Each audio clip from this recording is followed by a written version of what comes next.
committee hearing. I'm joined by Mr. Koretz with Mr. Krikorian expected soon, but we do have quorum. Before I turn it over to our clerk to call the roll, I'd like to remind everyone to make sure that they are on mute when not speaking. And with that, Mr. Villanueva, we're ready to call the roll. Councilmember Micho Farrell. Present. Councilmember Paul Koretz. Present. Councilmember Paul Krikorian. You have a quorum, Mr. Chair. Thank you. We will now hear from the public wishing to comment on items specific to today's agenda.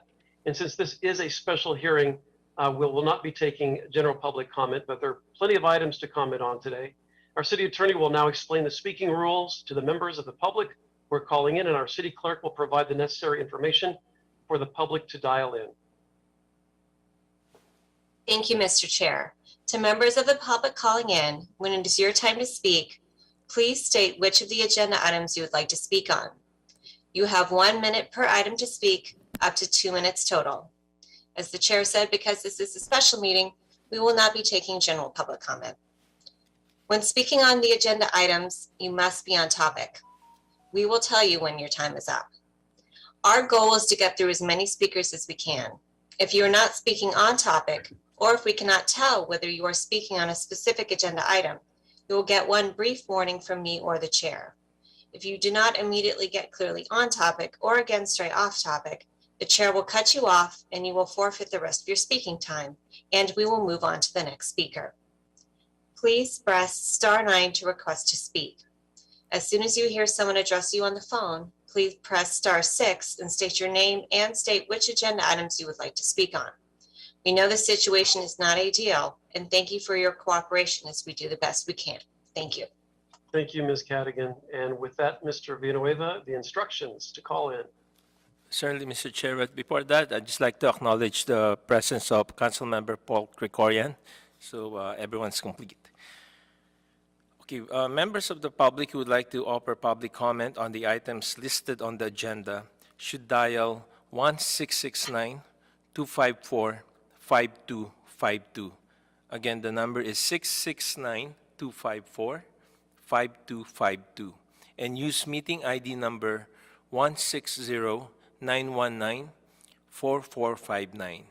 Again, the meeting ID number is 160-919-4459, and then press pound. Press pound again when prompted for participant ID. Once admitted into the meeting, press *9 to request to speak. Thank you, Mr. Villanueva. Colleagues, before we start public comment, I'd like to continue item 10. If there are no objections, we'll continue item 10. And with that, we're ready to take public comment, so please bring in the first caller. Caller, please state your name and what items you would like to speak on. Hi, my name is Faith Myra, and I'd like to speak on item number 15 and 16. All right, you have 2 minutes. Please begin. Thank you. I'm here with Protect Plan Now, and I want to urge this committee to hold off on moving forward with item 15 of today's agenda, which would allow the hydrogen retrofit of the Scattergood gas plant. There's not enough sufficient research done by LADWP on the environmental and health impacts of hydrogen, and we can't risk an $800 million investment. The council needs to connect with communities, especially those neighboring the facility, and demand more research from LADWP on this project before any vote can happen. I would also like to urge the committee to support item 16. The California Council on Science and Technology did a report in 2018 that found that the Playa del Rey gas storage facility is one of the highest risk gas storage facilities in California. There are approximately 500,000 people in a 5-mile radius that was used for the evacuation zone of Aliso Canyon during the blowout. We need to take this seriously. Thank you for your time. Thank you. Caller, please state your name and what items you would like to speak on. My name is Jasmine Vargas. I'd like to speak on items 15 and 16. All right, 2 minutes. Please begin. Jasmine Vargas, Senior Organizer with Food and Water Watch. I first want to start off by saying that these meetings should not be held until the resignation of Kevin De Leon, and I think City Council can do a lot more to ensure that that happens. I don't really think I don't want to be here right now, but I think there should at least be one representative of Council District 14 on this committee, since my council member is not sitting on his chair since he's been stripped of his committee seat. And so for that reason alone, none of these agenda items should actually be moved forward. However, being that this question around hydrogen build out in Scattergood on the west side, agenda item 15, is so important and reckless, I had to speak up. So I want to call on all of you to really think about what you're passing today. It's not just another business as usual. This is the beginning of an expansion of a large hydrogen infrastructure that none of you really know what it will mean for the communities. But so passing this today and not delaying it for further community input and study and research on where the water is going to come from, for example, or if it's going to be stored in ammonia, or to agenda item 16, will you be storing it at Playa del Rey, where your methane gas to power Scattergood right now is? I urge you to ask these very simple questions to DWP, and you'll realize they have no answers. So a delay is really the most appropriate thing you can do right now. If not, what you're saying is that the communities that are screaming for equity and an equitable clean energy transition from fossil fuels are not your concern. I really want to thank Councilmember Corretz and all his leadership and this council throughout these years on moving real clean energy. Thank you so much. That has been 2 minutes. I appreciate you calling. Caller, please state your name and what items you would like to speak on. Name is Alex Jassett, and I'd like to speak on items 15 and 17. All right, 1 minute for each. Please begin.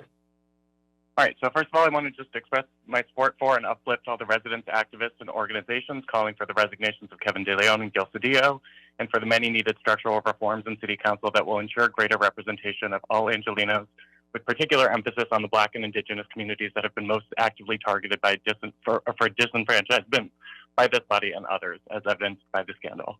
So this marginalization continues today as 2 entire council districts are not being represented here in this committee as they should be. And the longer we allow Kevin De Leon and Gil Cedillo to continue to hold the democratic process hostage, the deeper the damage will be to our community's health and economic stability. So I call on you all to do everything you can, to continue to do everything you can to call for the resignations and to prioritize ensuring racial justice, transparency, accountability, and fair representation in all of the city's institutional practices going forward. As for the items, we support item 17, and I want to say a quick thank you to Paul Corretz and his staff, particularly Andy Schrader, for being excellent thought partners on many initiatives over the years, which have and will continue to make LA a more equitable and sustainable place. Your leadership has been really important to us, and so we appreciate that and just want to say thank you.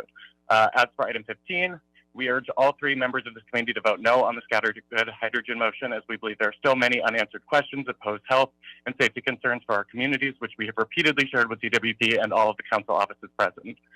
It's clear that the fossil fuel industry sees hydrogen as a way to stay profitable, and it's also clear, thanks to a recent Boston Globe article, that the fossil fuel industry is actively paying for studies to promote hydrogen as a silver bullet. And so I think it's fair to be a little skeptical of this.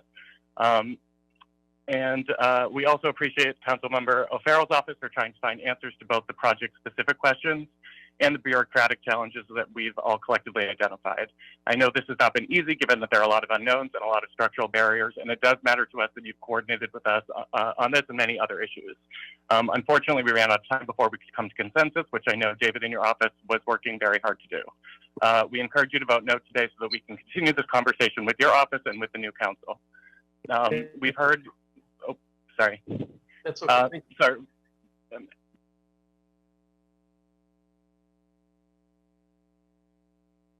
Caller, please state your name and what items you would like to speak on. Good morning. This is Glenn Bailey of the Encino Neighborhood Council, and I'm delivering a community impact statement on agenda item number 1.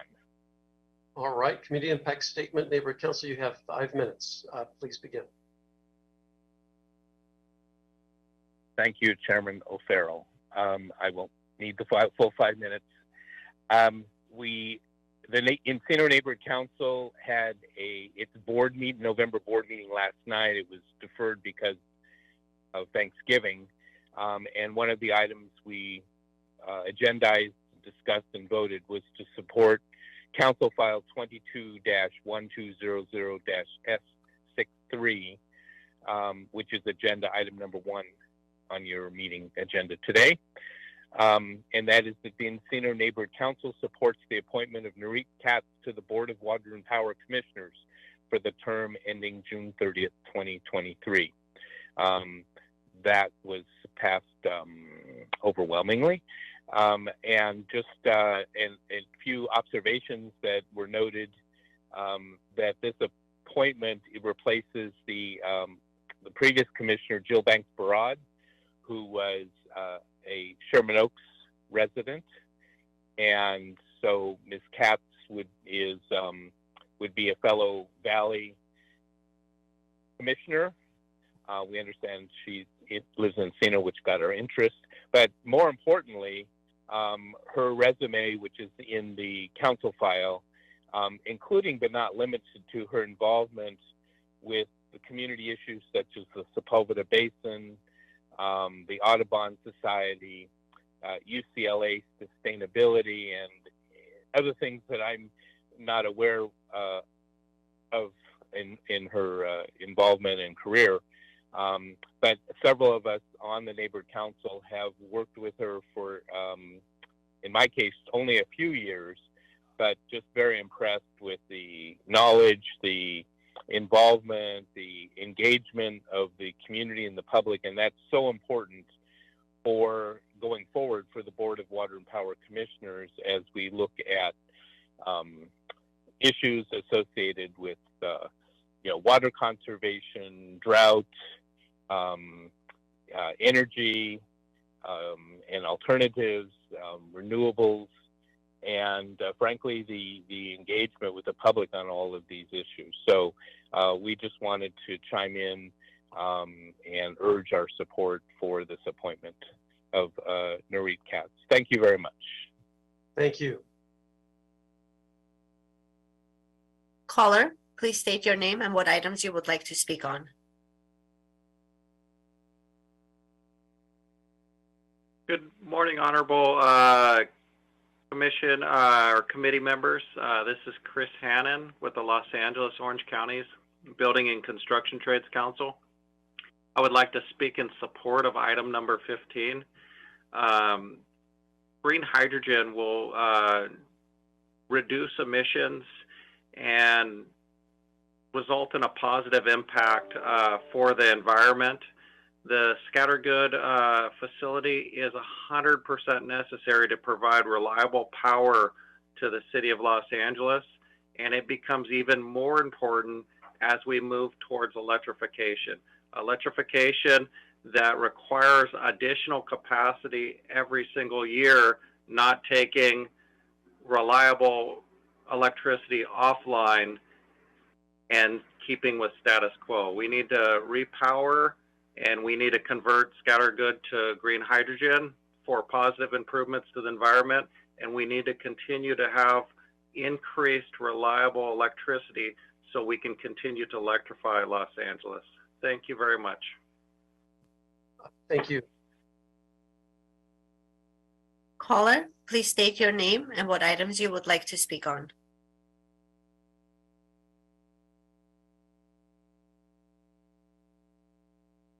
Hi, my name is Marcia Hanscom. I'm with Protect Biona Wetlands, and I want to speak on numbers 15 and 16. Hello, Marcia. 1 minute for each, please. Great, thank you. On number 15, I would like to say a very strong, on behalf of our community, very strong no. Please do not approve this at this time. There has not been enough public information or environmental review of this. We understand from SoCalGas that their plan is to blend hydrogen with the methane gas that they pipe in from other states. And we already have a very explosive dangerous facility here in Playa del Rey, underneath the Bayona wetlands, underneath people's homes and businesses and schools. And, you know, your city council has actually called for closure of that facility, as has the city council of Culver City and Santa Monica and the county board of supervisors. So we don't need to have a facility that has even more explosive components with hydrogen added into it. So please do not approve this number 15, because that does include that proposal. On number 16, I would like to say absolutely yes. We need more information out to the public about the dangers of this facility. A state report to the legislature did conclude that this was the most dangerous gas storage facility in the state, and less than 1% of all the gas is stored that's used in the state is stored here. So given the community surroundings and the need to have some safety in our community, and as well as for a state ecological reserve, this facility does need to have more light shining on it. And I appreciate very much Councilmember Koretz bringing this forward to you. Thank you. Thank you. Caller, please state your name and what items you would like to speak on.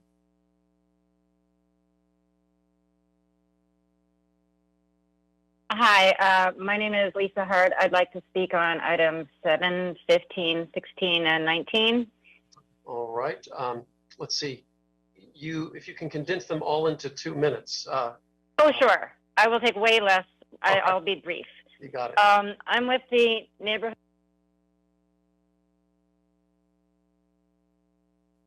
We lost you. Are you still there?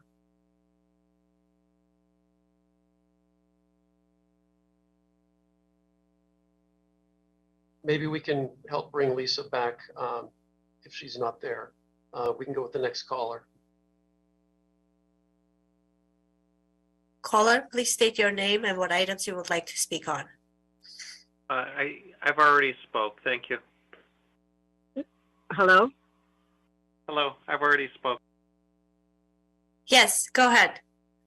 Hi, this is Lydia calling from Venice. Okay. I'd like to speak on Yeah, go ahead, Lydia. Which items? 4, 5, 7, 15, 16, 17. Okay, 2 minutes for the items. Please begin.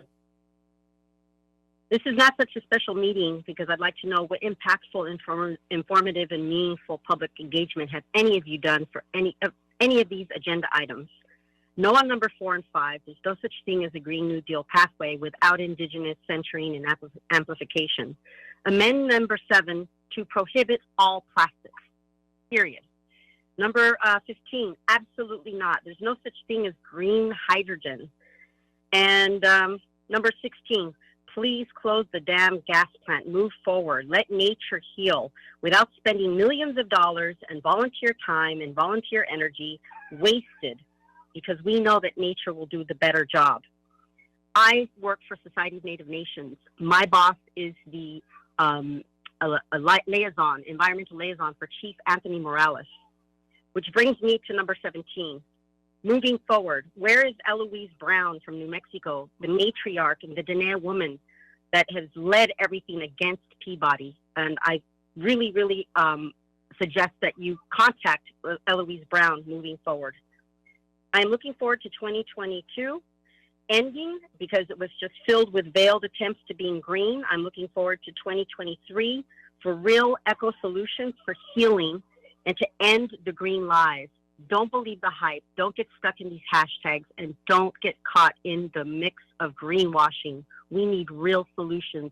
Act as if your grandchildren and children in your families and neighborhoods will live right next to all these things horrible that you're proposing. Because guess what? Some of their good friends will be. Thank you. And just let me state for the record that between the departmental outreach and dialogue with communities and the council office outreach and dialogue with all parties, it's been exhaustive. It's been months, in many cases years, that leads us to the point that we are today with virtually all of the agenda items So I appreciate your remarks, Lydia, but just know that we have exhaustive, thorough, and robust meetings on the regular basis on these items before they ever even come to committee. With that, we can have the next call. Caller, please state your name and what items you would like to speak on.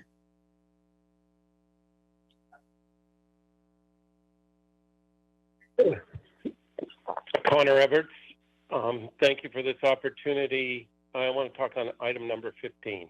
Okay, 1 minute, please begin.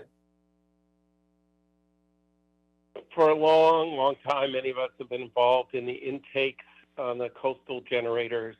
There was an agreement made that these generators would either change or stop the ocean intakes. The idea of a new silver bullet solution, which creates another set of problems that haven't been fully examined with hydrogen, needs to be evaluated also in light of the intake and the discharge, let alone the storage and the other problems. I also would like to thank Councilman Koretz for his years of environmental involvement, and particularly Andy Schrick as his staff, and I hope the council continues to have an open door on these issues. Thank you very much. Thank you.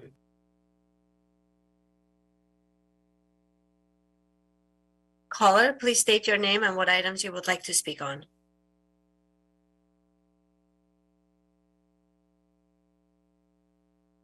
Hi, this is Lisa Hart trying again. Yes. Sorry about that. So Great. Lisa, you have 2 minutes, and let's stay connected. Great, thank you so much.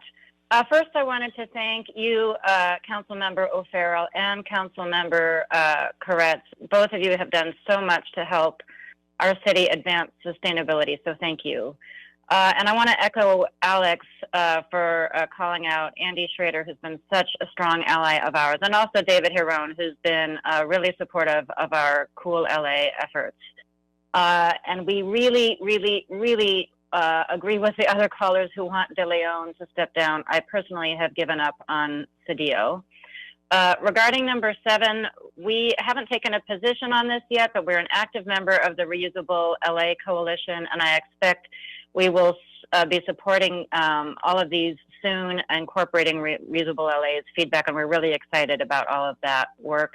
Regarding 15 and 16, we haven't taken a position yet, but we are in support of green hydrogen.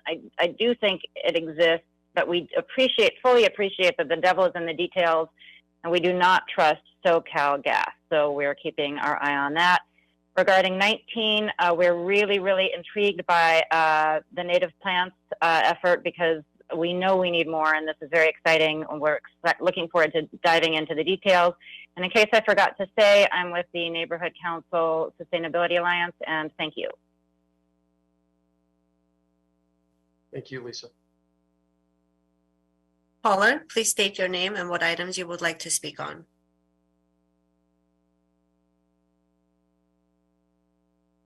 This is Joanne D'Antonio. I'm speaking on item 19. All right, you have 1 minute. Please begin. Money and time were spent on the LA Sand Biodiversity Study. Experts confirmed that Los Angeles is in a biodiversity hotspot, the only one in the United States. Consider this analogy. With the knowledge that we are in an earthquake threatened zone, the city has required buildings by code to adhere to standards to withstand earthquakes. Though we have not fully experienced the disaster that will result from ignoring biodiversity loss, we have witnessed the decline of songbirds, monarch butterflies, and other vital ecosystem flora and fauna, which depend on native plants and trees. We have been warned, and before it is too late, we need to take measures to prevent a future that will ultimately be too unhealthy for humans. Is this a legacy we want to leave for our children? We need this policy that commits to plant native. Ventura County has already banned tropical milkweed, which is detrimental to monarchs, and by following their example, we can make our contribution. Our city's planting of native species will set an example for the residents, who can then be encouraged to also plant native trees and plants. Yes, there will be a learning curve. Thank you. Thank you.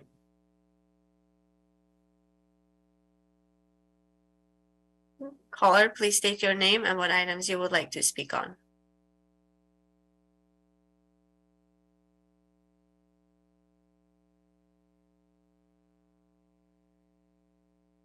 Caller, please state your name and what items you would like to speak on. Go ahead. Hi, I'd like to speak on items 7 and 19. All right, you have 1 minute for each. Please begin. Hi, thank you so much. My name is Mary Ann King. I'm fully support item number 7. I've been waiting, I don't know how many, over 20 years for reusable bags and no plastic. And same thing with prohibiting styrofoam. So thank you so much. I know you guys have been working on this for a while. Item number 19, the emphasis to plant natives. I totally support. I'd also like to see more robust plantings, especially on city-owned property, and also preservation. I don't discriminate. I'm a tree lover. I don't discriminate, actually. Any healthy mature tree, I believe, should be preserved. But at the same time, I would like to see more natives, as I know the importance now of that. Thank you so much for your time. Thank you. Caller, please state your name and what items you would like to speak on.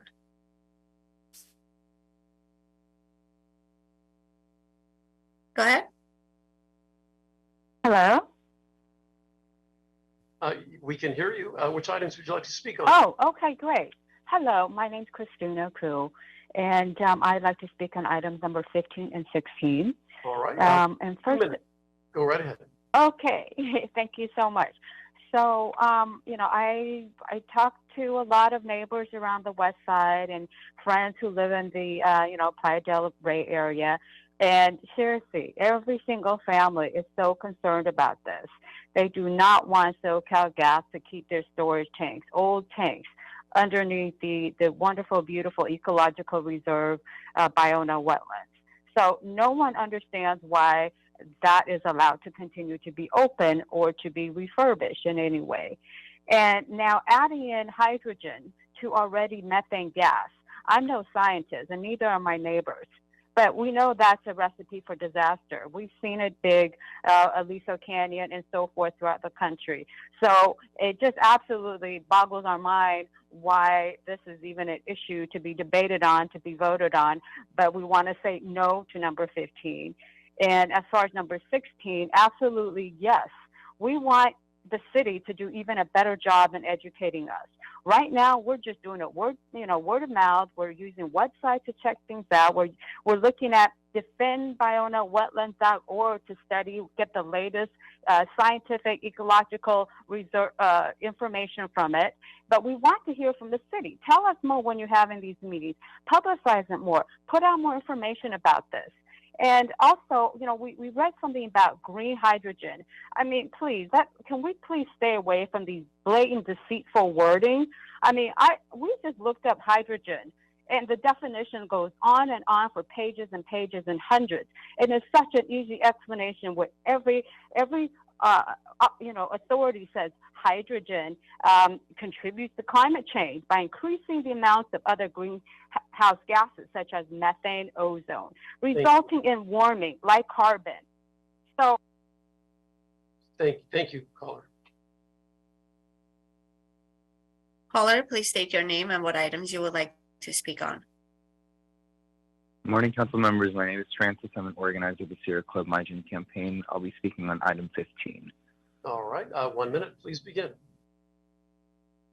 It's been a roller coaster ride, and I want to acknowledge the hard work of our communities, organizations, and council leaders here on this board that have done to get our city to adopt a firm path to 100% clean energy by 2035. This is legacy in the making, and we want to congratulate you on environmental leadership and your tenure. We also stand in solidarity with our allies and communities for justice from the damage of council members who still refuse to resign.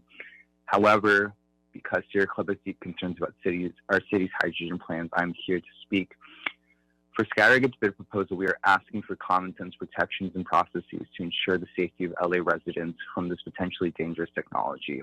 Number one, incorporate protections in the RFP process, with emissions rate reports, significant hydrogen leak monitoring, and its greenhouse gas impacts.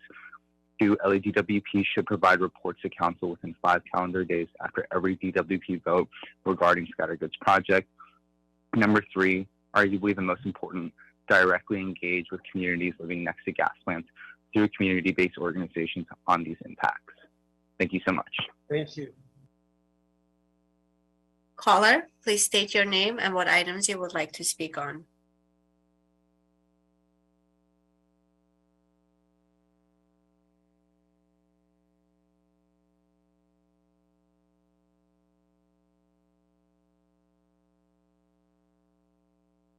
Caller, please state your name and what items you would like to speak on. Hello, my name is Dr. Leah Garland, and I'd like to speak on items 15 and 16.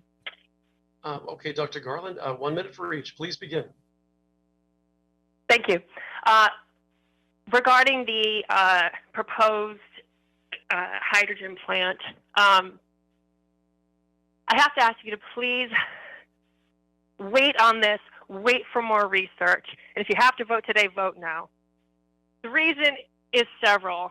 First off, this is not green hydrogen, this is greenwashing. I think it's always suspect when SoCalGas are the ones proposing this. I hardly think SoCalGas has been the harbinger of anything green in the past. Hydrogen, as you know, is highly inefficient. The energy content of gas is measured in BTUs per cubic foot, and hydrogen has about 30% of the energy content of methane. That means that it takes about 3.3 CF of hydrogen to deliver the same amount of energy as 1 CF of fracked gas. In summary, Los Angeles must not give into greenwashing schemes. Fossil fuel corporations are promoting hydrogen, but it could be a dead end for consumers and for the climate. And on number, this pertains to both 15 and 16, you know, it's a public health and safety issue that must be prioritized with any new technology. And the hydrogen, not only is it not clean, but it can produce 6 times the amount of NOx emissions as burning frack gas. But it could be as deadly and more explosive than gas. Moreover, because hydrogen takes up more space to be stored than gas, it's very likely to be converted to ammonia. And as we know, ammonia is very explosive. If people can remember 2 years ago in Lebanon, the explosions that took place in that city, I'd hate to think of that kind of explosion happening, say, in the Bayona wetlands near LAX. So if there are plans to be storing ammonia in what is now the Playa del Rey gas storage facility as residents of CD11, I beg you not to. Thank you. Caller, please state your name and what items you would like to speak on.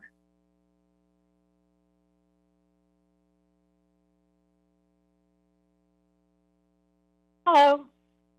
Hello. My name is Cecile Namerpie, and I'd like to speak in support of item 19.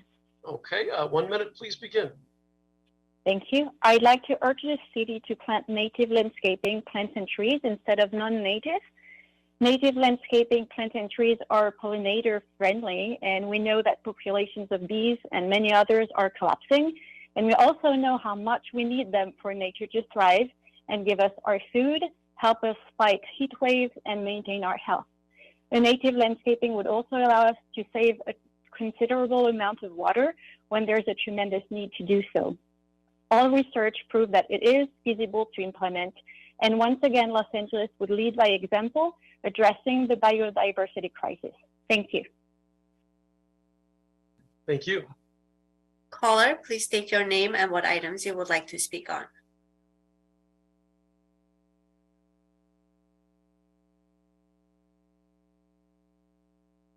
Go ahead. Hi, my name is Andrea, and I'm here to speak on item 15. 1 minute, please begin. Great. So first off, I want to stress that this meeting should not even be happening, as De Leon and Cedillo have yet to resign, and there is currently insufficient representation in this committee. Therefore, I want to urge this committee to hold off on moving forward with item 15 of today's agenda, which would allow for a hydrogen retrofit of the Scattergood gas plant. there is not sufficient research done by LADWP on the environmental and health impacts of hydrogen.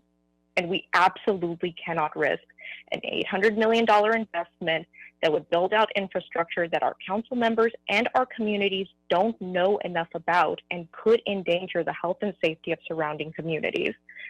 Hydrogen is already highly volatile. Mixing it with fossil fuels is downright dangerous.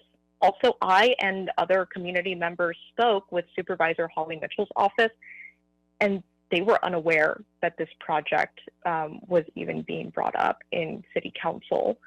The community is just, you know, from the folks that we have talked to, they absolutely do not want this project. And LADWP is obviously. Caller, please state your name and what items you would like to speak on.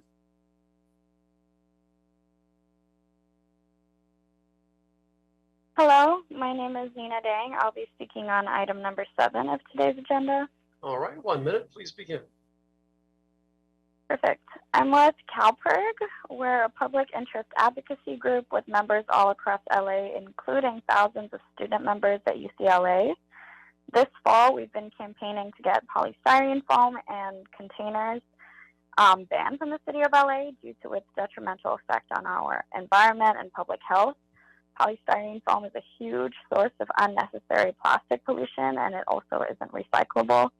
We wanted the committee to know that around 3,300 students at UCLA and USC have signed our petition to ban foam foodware, and over 50 small businesses and restaurants have signed our letter of support.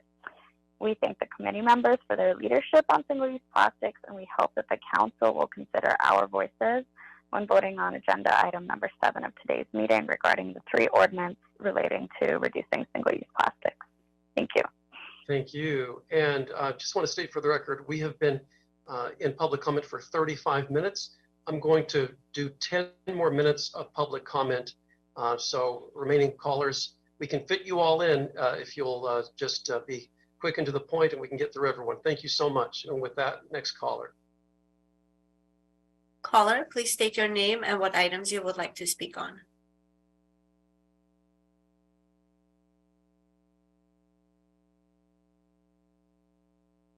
Caller, please state your name and what items you would like to speak on. Go ahead. Hi, it's Sarah Fitzsimon, and I'd like to speak on agenda item number 15. All right, 1 minute, please begin. Thank you. Sarah Fitzsimon, the Policy Director at the California Hydrogen Business Council, which is a trade association made up of 140 member companies and agencies working in the business of hydrogen. We're calling to offer our support for the approval of contracting authority for LADWP to convert the Scattergood generating station to 100% green hydrogen turbine. Modernizing existing infrastructure to be fueled by 100% green hydrogen by 2035 is a cost-effective way to meet Los Angeles' climate and air quality targets 10 years earlier than planned. Transitioning existing power generating systems from natural gas to 100% green hydrogen does immediately reduce the GHG emissions and improves air quality, 2 metrics that will continue to improve as more hydrogen is blended and eventually completely transitioned by that 2035 timeline. When used in non-combustion fuel cell generating systems, hydrogen is a zero-emission solution. Supporting hydrogen projects solidifies LA as a clean energy leader, encouraging state and federal investment in the area, and sending market signals to locate and invest in hydrogen projects in this region. Hydrogen serves as a required, reliable, and resilient fuel that can be deployed on the glide path to zero carbon emissions as the region moves to electrify the grid and all end uses that will rely on a grid that cannot become completely renewable without hydrogen. This will be especially impactful in the transportation space, where all new car sales must be zero emission in 2035 with a fueling and charging station network to match. Finally, I'd like to close by saying hydrogen distribution, delivery, and handling has been studied and deployed safely for decades, and new technologies have successfully been piloted in recent years. With continued training and support of a transitioning workforce, hydrogen and the necessary infrastructure will operate safely to provide LA with the clean energy future to which it aspires. Thank you for taking up this item today. Thank you. Caller, please state your name and what items you would like to speak on.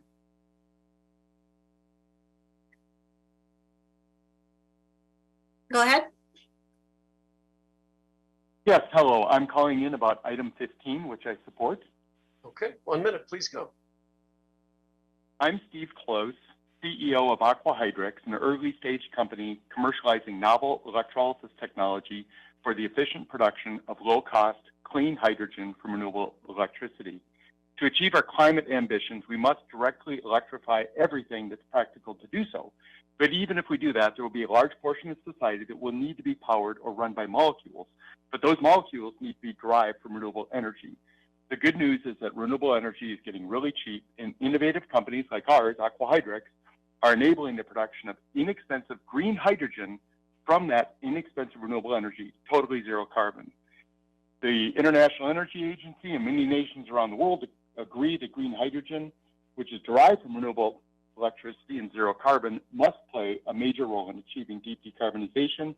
One sector that's projected to need a lot of green hydrogen is the power sector, where daily and seasonal electrical generation from renewables doesn't well match with demand, and green hydrogen is an excellent vehicle for storing renewable energy when it's not needed and releasing it when it is.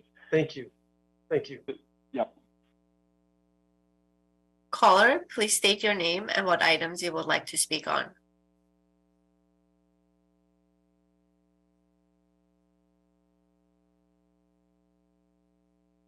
Go ahead. Hi, my name is Matt Dickinson, and I'm the Sustainability Director for Phoenix Marine Services in the Port of Los Angeles. And I'd like to weigh in on item 15 with support for the Scattergood hydrogen conversion. I'm going to be the end user of this green hydrogen. I'm currently testing 2 hydrogen-powered top handlers on my terminal right now, and as you know, shipping is extremely hard to decarbonize. In order for us to hit our climate goals about being carbon neutral by 2030 for Scope 1 assets, the conversion of this power plant is vital for the local infrastructure. I have done a lot of work with the local unions, ILWU specifically, who would normally be on this call with me. And we are impressed with the safety record. We are impressed with the power and cleanliness of this as a fuel source, and are excited to use it to implement on our terminal. So that being said, I'm not sure where this misinformation has been coming from to get a lot of people spun up, but I suspect it's a complicated issue, and we could probably do a better job of pushing those the relevant information to the public in a meaningful way. So thank you. That's all I've got. Caller, please state your name and what items you would like to speak on. Hi, my name is Hugo Wagner. I'm speaking on behalf of aircraft manufacturer Airbus. I'd like to speak in support of item 15 and make some general comments. Okay, just 1 minute for all. Go for it. All right, thank you. So at Airbus, we have the ambition to develop the world's first zero-emission commercial aircraft by 2035. The previous caller talked a little bit about the importance of bringing green hydrogen to decarbonize the maritime sector. I would like to talk about the importance of green hydrogen to decarbonize the aviation industry.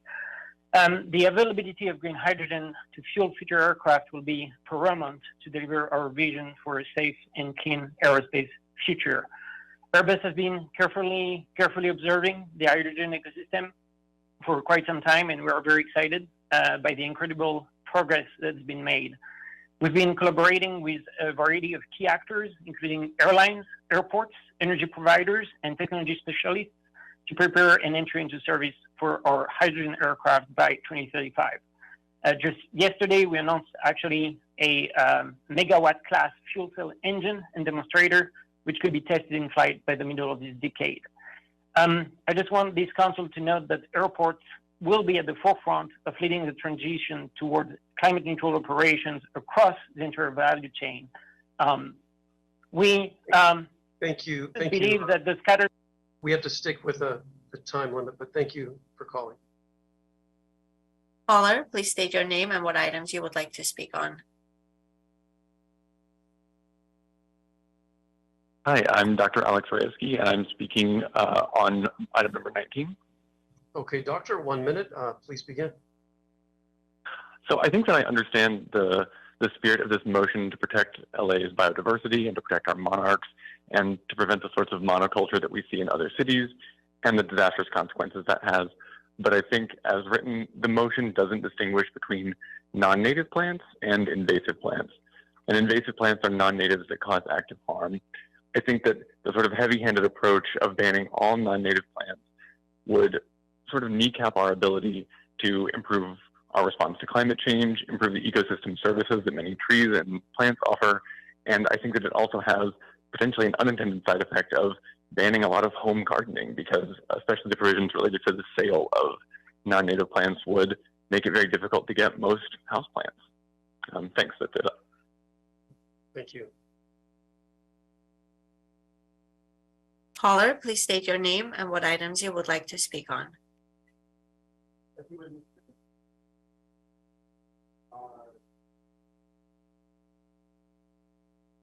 Caller, are you there?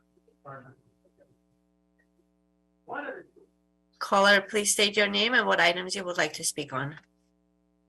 Charles Miller. I'll now only speak on items 1 and 19. All right, 2 minutes, please begin. Nobody's better than Marie Katz. Appoint her. She's a mentor and a teacher and a great person. Item number 19. I'm the co-founder of the LA Native Coalition, an NCSA board member, and a sustainability professional with credentials in native plant landscaping, zero waste, and multiple other areas. For several generations, the script has been flipped in how Los Angeles thinks about our urban forest.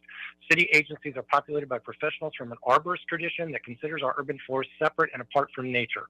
Under this philosophical approach for a century and a half, we have seen Los Angeles go from having a vital, thriving ecosystem to one in which our streets and open spaces are lined with sterile, exotic landscaping plants and trees that from distant lands that often look lovely but provide minimal ecosystem services. We can no longer consider our urban forest to be a single metric. We must look at entire systems. Today, there is an awareness of the importance of water resources, green waste, energy consumption, shade canopy benefits to human health, the heat island effect, climate change, and our biodiversity crisis, all of which can most effectively be addressed by utilizing plants and trees from our rich geographical heritage of California natives. Yet, despite widespread stakeholder support for natives, default choices in public plantings nearly always continue to be non-native species, and attempts to plant natives are heavily discouraged and often ignored. Item 19 attempts to reverse this paradigm wherein the agencies within the city must justify not planting the flora that evolved over millions of years locally as part of an interconnected web of life. There are many details to this motion, and that no doubt will be worked out over time. There's healthy room for debate and collaboration. I also know from practical matter that you guys are probably going to change it a lot and not include the ban on the plants, which everybody's fine with. But if you've got this otherwise, you're taking away anything that's interesting in what you're doing. The vital thing I ask you to consider today is, should we consider to continue with an urban forest methodology that presumes human beings know better than millions of years of evolution as to what species are appropriate for planting in Los Angeles, or shift to an emphasis on sustainability that focuses on humans coexisting with and functioning as part of our ecosystem? We have a troubling societal tradition of trying to improve upon nature with disastrous consequences. Thank you, I caller. would argue that. Thank you. Colleagues, this will be our last caller. We have a very, very long agenda, and the dials ends just keep happening. This could go on endlessly. So this will be our last caller. Please bring them in. Caller, please state your name and what items you would like to speak on.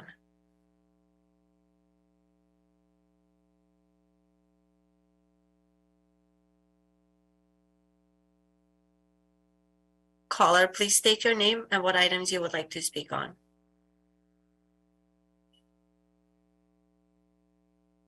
Go ahead. Thank you very much. I'm relieved that I actually made it into the queue. This is Shelley Billick. I'm the current chair of CFAC, the Community Forest Advisory Committee.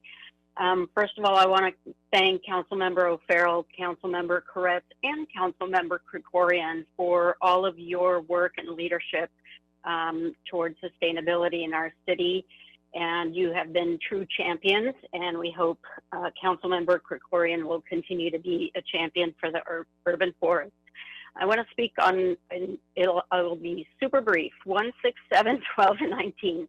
Fully support Noreen Katz. She's a true steward of the environment and will be fantastic. Item 6 on organics curbside, I beg you to amend the motion and add a public information piece. Now that food waste is going to be included in the green waste. I work in the Recycla program, and there's very little public education about the entire program. Item 7, fully support wasteful convenience throwaway society. Item 12, chargers in the public right-of-way is not a great idea. We have very little room for our public trees, and there are much better places to install EV chargers. Also, I happen to drive a Volt, and in the last probably 6 months, 9 out of 10 chargers have their cables cut because business owners don't want people parking in front of their business. And item 19, CFAC fully supports the planting of more native species, but it depends on the location. I recently saw 30 pink trumpets being planted in a park where they could have easily accommodated coast live oaks or maybe even sycamores because they have irrigation. So yes, we need to promote species, native species, but we need to make room for the larger trees. We need more funding either from the Inflation Reduction Act or from the state to increase well sizes so that we can plant more natives, especially in disadvantaged areas of the city, like downtown, like CD14, like CD9, 8, 9, 10. They don't have the room for large native trees. Thank you, and thank you for your work on and thank you for your work on the Urban Forestry Committee. We appreciate that. And with that, that will be our last caller today. I want to thank everyone for taking the time to dial in. This is the last committee hearing of the year, so we have a long agenda today. So thanks for bearing with us and thanks for your patience. So colleagues, I'd like to move items 1, 2, 3, 5, 6, 8, 9, 17, 18, 21, and 22 on consent if there are no objections. Mr. Koretz. Thank you, Mr. Chair. First on item 1, I don't want to pull it, but I just want to offer a quick congratulations to Nurit, who is incredibly well deserving. I know she'll do a terrific job as she has for so long and effectively at UCLA and in other environmental and sustainable efforts. So I welcome her to that position and thank her for all her great work. And I would even note that she has trained other environmentalists like Andy Schrader, who all of you know. She was his teacher and an example of her incredible work. Thank you so much. Really appreciate it. And thank you so much for your leadership and Councilmember O'Farrell and Gregorian as well. I'll try to carry the torch and continue the amazing work that you've been doing. Thank you. And thanks for all of your work and your career and your generosity for mentoring people like Andy Schrader. You've done well. And so we appreciate that. And thanks for stepping up and volunteering for this very important position. We appreciate it. Thank you so much. And Mr. Chair, I also have a clarifying question on number 6. I don't know if you want me to pull the item or just ask the question. Let's just ask the question now. My question is about the contracts with Athens and Waste Management, 2 of our service providers. I asked sanitation to track the Recycla providers' efforts on a report card so the new city council can assess their success while considering renewing contracts. And if we approve this today, can we still remove a contract from a Recycla service provider for poor performance going forward if that should occur? Mr. Helou, would you like to respond to that? Yes, thank you so much, Honorable Councilmember O'Farrell. Councilman Koretz, this contract deals with residential material that is generated. So currently we generate close to 1,700 tons a day of green material. We expect with the addition of food scrap, the residential customers will be generating up to 3,000 tons a day. between green material and food. So these three contracts today only handle residential. They are not tied in any way, shape, or form to the Recycla contracts. So this is from the 750,000 homes that the sanitation service. Now on the Recycla front, we do tracking how each of the haulers is performing. There's currently 6 who are servicing the 65,000 accounts, and we will be submitting a report to council in the first quarter of 2023 after the waste assessment has been completed. We were required by contracts to do a waste assessment of how much diversion they're actually doing and how they're performing on the food waste as well as recycling. So we done the first 6 months, and now we are finalizing the next 6 months. The testing will be completed by February of 2023. We expect to have a report to council by March of 2023, how each of the Recycla haulers have performed, whether they have achieved the diversion credits or the diversion they're supposed to do as stipulated in their contracts or not. Great, thank you. Thank you.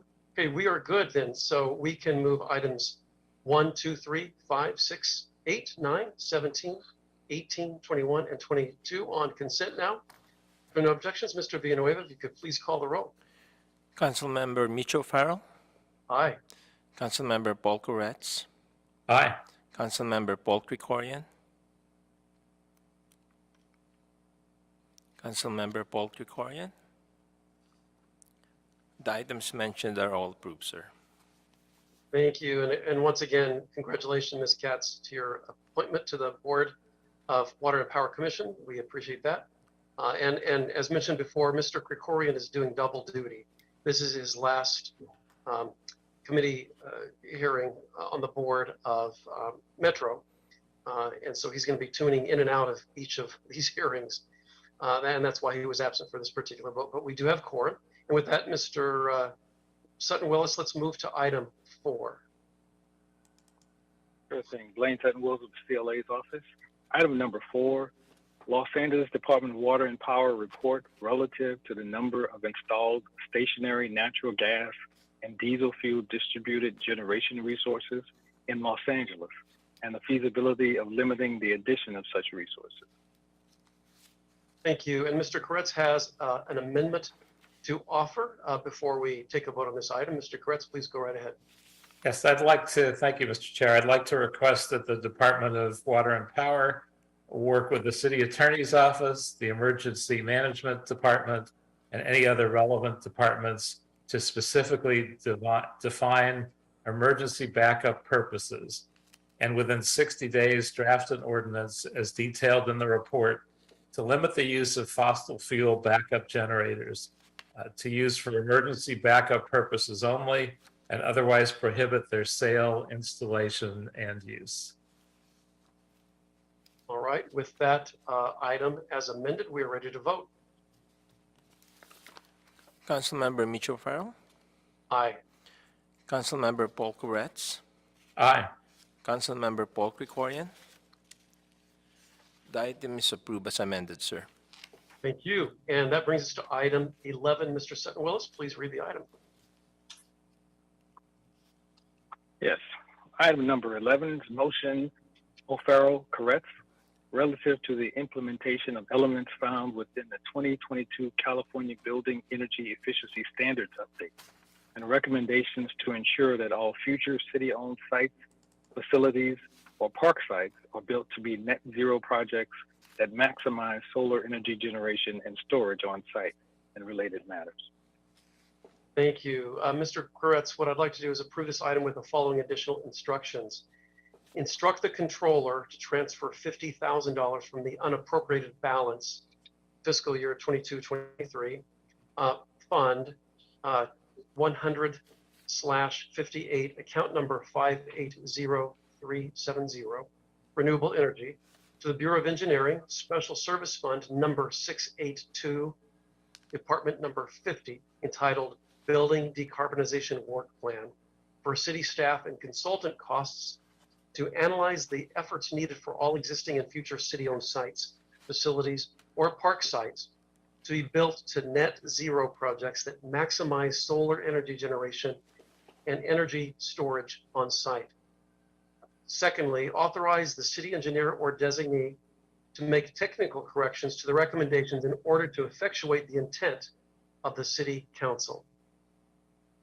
And if you have no questions or comments, Mr. Koretz, yes, oh, we're good. Okay, Mr. Villanueva, if you could please call the roll. Councilmember Mitchell Farrell, Aye.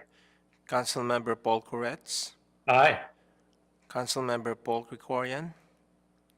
Item 11 is approved as amended, sir. Thank you. I'd like to move now to item 7, Mr. Sutton-Willis. Yes, item number 7, Bureau of Sanitation and City Attorney reports and ordinances dated October 6, 2022, relative to adding a new article to the Los Angeles Administrative Code relative to the reduction of single-use plastics, including reusable alternatives, zero waste events, facilities, and related matters. The October 26, 2022, relative to adding an article to the Los Angeles Municipal Code to promote the use of reusable bags and regulate the use of plastic and paper single-use carry-out bags at apparel stores, farmers markets, food and beverage facilities, hardware stores, and open-air markets. November 10, 2022, relative to adding an article to the Los Angeles Municipal Code to prohibit the distribution and sale of expanded polystyrene products, commonly referred to under the trade name Styrofoam. Determinations of exemptions under the California Environmental Quality Act guidelines, sections 15308, and that no exceptions in sections 15300.2 exist, including no unusual circumstances as stated in the notice of exemption. Thank you. Los Angeles continues to lead by example by committing to zero waste policies in the operation of the city. And we're moving forward with some of the boldest local ordinances in the country to reduce single-use plastic waste. The elimination of styrofoam represents another milestone toward ending this particular form of toxic pollution. We've been methodically taking the necessary steps to get us here today. We have 3 ordinances before us, one for zero waste for city facilities and city events, one for expanding the plastic bag ban, and one for the styrofoam ban. Each one is critical to reversing the profound damage and degradation to our local environment. I want to thank LA Sanitation and Environment. I want to thank the Bureau of Sanitation, the Department of General Services for helping this committee take the significant action to develop effective plastic waste reduction ordinances and comprehensive zero waste plans and procedures for city facilities and events. Without that incredible work, we would not be able to take this vote today and bring it to the council. I also want to thank Mr. Krikorian and Mr. Koretz for helping and your leadership and work on this committee, where we're taking bold and innovative steps to develop effective and comprehensive policies. I want to thank the advocates and the public who've been so involved in doing what they can to preserve and restore our environment. I, for one, probably along with you, Mr. Koretz and Mr. Krikorian, when I'm out in the field, out in the world, constituents come to me and talk about these things. And this is very, very important to the environmental community across Los Angeles, even individuals that aren't particularly part of any organized group or non-governmental organization. This is really something that people in Los Angeles want to see. I'm hopeful that these ordinances will aid in a long-term effort to help clean up our environment while addressing climate change. With that, colleagues will need, Mr. Koretz will need to take separate votes on the ordinances since it's 3 different ordinances. And since we had discussed the EPS ban very thoroughly last time, and this draft revised ordinance is a reflection of council, what council asked for, I'd like to go ahead and take a vote on that now. And before we do, Mr. Koretz and Ms. Hopenstein, I'll get to you before we do anything. But what I'd like to do is we'll approve the notice of exemption under CEQA of the Bureau of Sanitation and City Attorney reports as amended in the November 10th report, and adopt the draft ordinance prohibiting the distribution and sale of expanded polystyrene products. And with that, Mr. Koretz. Thank you, Mr. Chair. First, thank you to the Reusable LA Coalition for such hard work on this and the other items we're hearing today. And a special shout out and thank you to Surf Riders Craig Cadwallader, who's been working tirelessly and effectively city by city for the last decade or so to halt plastic pollution. I didn't want that to be a completely thankless effort, so wanted to recognize him. A lot of this has been stuff that I've been pushing for a long time. I mean, the city of West Hollywood, when I was there, passed the styrofoam ban, and that's now over 22 years ago. So our process has been a little more slow and methodical, but we are finally getting there, and that's an exciting time. In terms of enforcement, I would note that we had a ban on styrofoam in city facilities, and yet our city mall restaurants continued to have styrofoam in their takeout containers, and we really never did anything about it. So that makes me concerned about enforcement. How are we planning to enforce more aggressively so that this ban actually happens? And I'd also express some level of frustration in seeing that so many restaurants have their straws out still in violation of another notable ordinance, and I don't think we're getting the word out, even in terms of education, that is a violation. So how do we plan to ramp up our enforcement and our education process so that once this is in effect, people will know it? I can start and then Paul could add in. Alex Halou, Assistant General Manager for LA Sanitation and Environment. This is actually a perfect question. We have always relied on people calling us, filing a complaint, and then we send our staff to discuss, educate, and we have done this multiple times. In the last meeting, Councilmember O'Farrell asked that we have add the ACE as an option or a means for us to implement. So in our upcoming budget request, we are going to be requesting staff whose whole function is to implement this program citywide and make sure that the straws are being adhered to. We also, we're gonna be looking at EPS and other products. Whatever, all the ordinances we have adopted over the last year and a half, we really lack staff who can go out and actively pursue restaurants. We only relied on just people calling us. So now we're gonna be more proactive, and it's a budget package that we are submitting to go after places that not adhering to the location. I'm sorry, not adhering to the ordinances. Great. I think that's really necessary, and I'm excited to hear it. I'm also really pleased to see this comprehensive single-use plastic bag ban move forward, and wanted to express thank yous all around to Councilmember O'Farrell and his great staff, Council President Krikorian and his staff, who are also wonderful, and to Barbara Romero and the whole sanitation staff and the city attorney's office for all their work in getting us finally here today, which is such an exciting day. So I'm delighted and pleased and proud that as a city we are taking on all these critical issues to sustainability. Thank you, Mr. Koretz. And I know Ms. Hopenstein wanted to weigh in. And before you do, I also want to thank the city attorney's office. I think I neglected to do so. Without your work, we wouldn't be here. So thank you. And with that, Ms. Hopenstein, if you would like, go right ahead. Thank you, Mr. Chair. I just wanted to note a procedural issue that you took care of, which was to make the secret determination before reaching a decision on the ordinance, and you handled it. So thank you. Oh, thank you. Thank you so much. And Mr. Koretz, this is an exact sort of, this is anecdotal. About half the time when I go to a restaurant, I'm offered a straw before one just gets dropped on my table. So I think it's pretty spotty as well. And it's most likely just people are uninformed. So we really have to get a handle on this. I'm hopeful that at some point in the future, we can just go after the supply chain. Suppliers to LA area restaurants for the variety of things that we're about to ban. We just need to cut it off there if we can.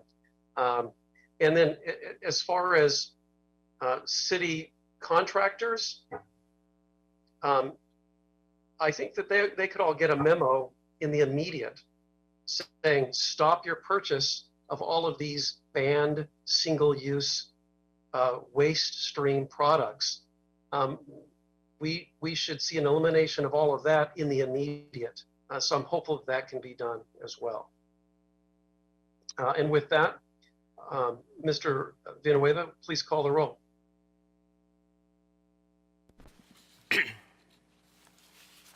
Mr. Chair, just to confirm, on this vote, we are trying to approve the October 6, 2022 ordinance, the November 10, 2022 ordinance, and the October 26, 2022 ordinance, right?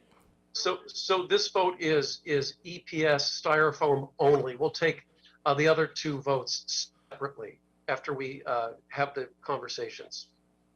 Maybe because it was expressed all as one item, they be sort of addressed and then the vote comes at the end. Yeah, let's do that then, since it is on one agenda item. So we can do it that way. That's fine.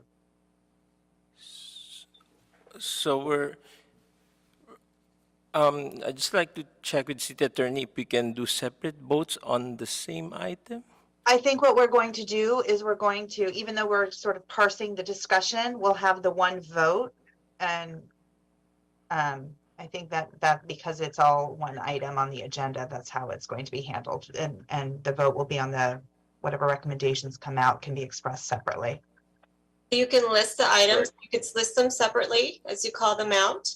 And then at the end of the recitation of all the items, you can then hold the vote with the separate recommendations for each. Okay. Yeah, so we already specified the styrofoam. Okay. So let's set that to the side. Go ahead, Eric. Go ahead. Okay, so the first vote will be for the November 10, 2022 ordinance for the styrofoam. Yes. Okay, Council. You won't vote separately for each. You will list them out with their, if they have separate recommendations for each. And then after listing those out, then you would take the vote for the entire item. So to Ms. Cadigan's point, so we already listed the polystyrene. So let's set that to the side. We've discussed that now. Now we're going to move on to the plastic bag ban. All right. So let's enter into that discussion. Then after that, we'll go into the last item, and then we'll vote on all three at once. Okay. Okay. So yeah, this is in relation to the plastic bag ban, and we have the City Attorney's Office and LA Sand to give us a brief overview on that. Please go right ahead.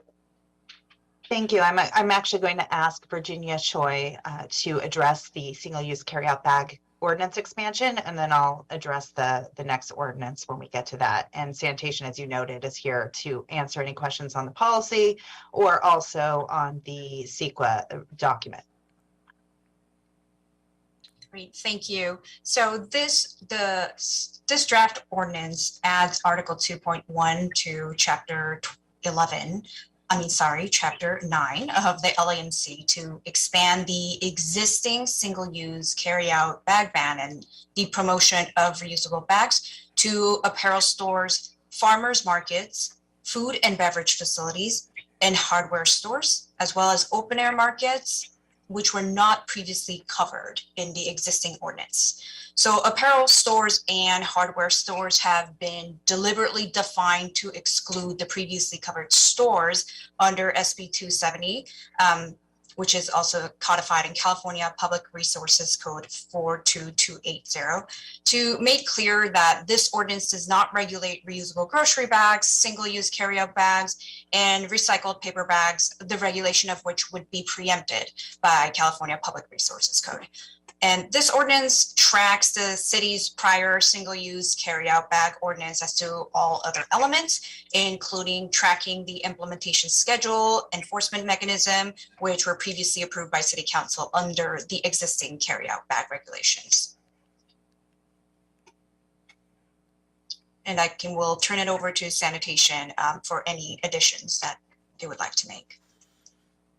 Thank you, Virginia, and good morning, council members. So this council committee instructed LA San with really the charge of being bold and aggressive in developing these ordinances and really in conducting our environmental analysis. As such, LA San's environmental analysis also considered and evaluated a ban on 3 additional bag types. So those additional bag types in the analysis include plastic pre-checkout bags. Those are produce bags used for fruits, vegetables, and nuts. The state recently passed SB 1046, which will prohibit stores from providing pre-checkout bags beginning on January 1st, 2025. The second type of bag was plastic pharmacy bags. So these are provided by a pharmacy to a customer purchasing a prescription medication. And the third bag is dry cleaner bags. This is a single-use plastic bag intended to be placed over cleaned articles of clothing. Because we included this in our analysis, this council committee also has the option to recommend an amendment for City Council to consider, which would request the City Attorney's Office to revise the proposed ordinance to include these additional bag types. If that is the decision of this council committee, LA San does have separate recommendations associated with the revised implementation schedule, depending on the employee size of the shops and whatnot. Nevertheless, we did conduct the CEQA analysis. We found that these are categorically exempt according to class 7 and 8, and that there's no exceptions or exemptions exist. And then just lastly, trying to be brief here, we did do some outreach to several businesses between the months of September and November. We conducted 6 public outreach meetings with various stakeholders. All of these were open to the public. They were all virtual. The purpose really was to disseminate information about the proposed ordinances. We wanted to answer questions from the participants, receive feedback and such, and also talk about like implementation timelines and future and outreach and education opportunities. And so our the goal here is we recognize outreach being a really integral part of this ordinance being successful. I think as our AGM mentioned, Alex mentioned a little while ago, not only did we do outreach prior in developing this, but also we see outreach program being a really critical part to its success after the ordinance is passed. And so we are assembling a team. We are working with our public affairs office as well as consultants to develop an outreach plan that is going to be inclusive and provide really, I think, education and information to businesses and how they can comply. I think the last point just to make is that our recommendations are there in our report. We want to, they're there for this council's committee's consideration. Great, thank you. Thank you, Ms. Choi. Thank you, Mr. Kobian. Anything else to add? Mr. Koretz. Yes, I got a recent question from a small dry cleaner chain about whether dry cleaners were included in this ordinance. So just to clarify, as it's proposed, dry cleaners would not be included, correct? That is correct. And could we do it, or are they exempted from that possibility? Again, just to clarify, by state legislation. If this committee were to recommend that and subsequently council were to also approve it, we could add it, but the current ordinance draft as as exists does not include dry cleaners or any dry cleaner bags within the scope of the ordinance. Yeah, I think it might be worth taking a look at that in the future, but I don't think, at least right now, we have great alternatives to that. So I'm not necessarily recommending that we pass that today. Good point. My dry cleaner offered me a reusable bag years ago, so I know that more are getting into that business as well. But worthwhile to think about.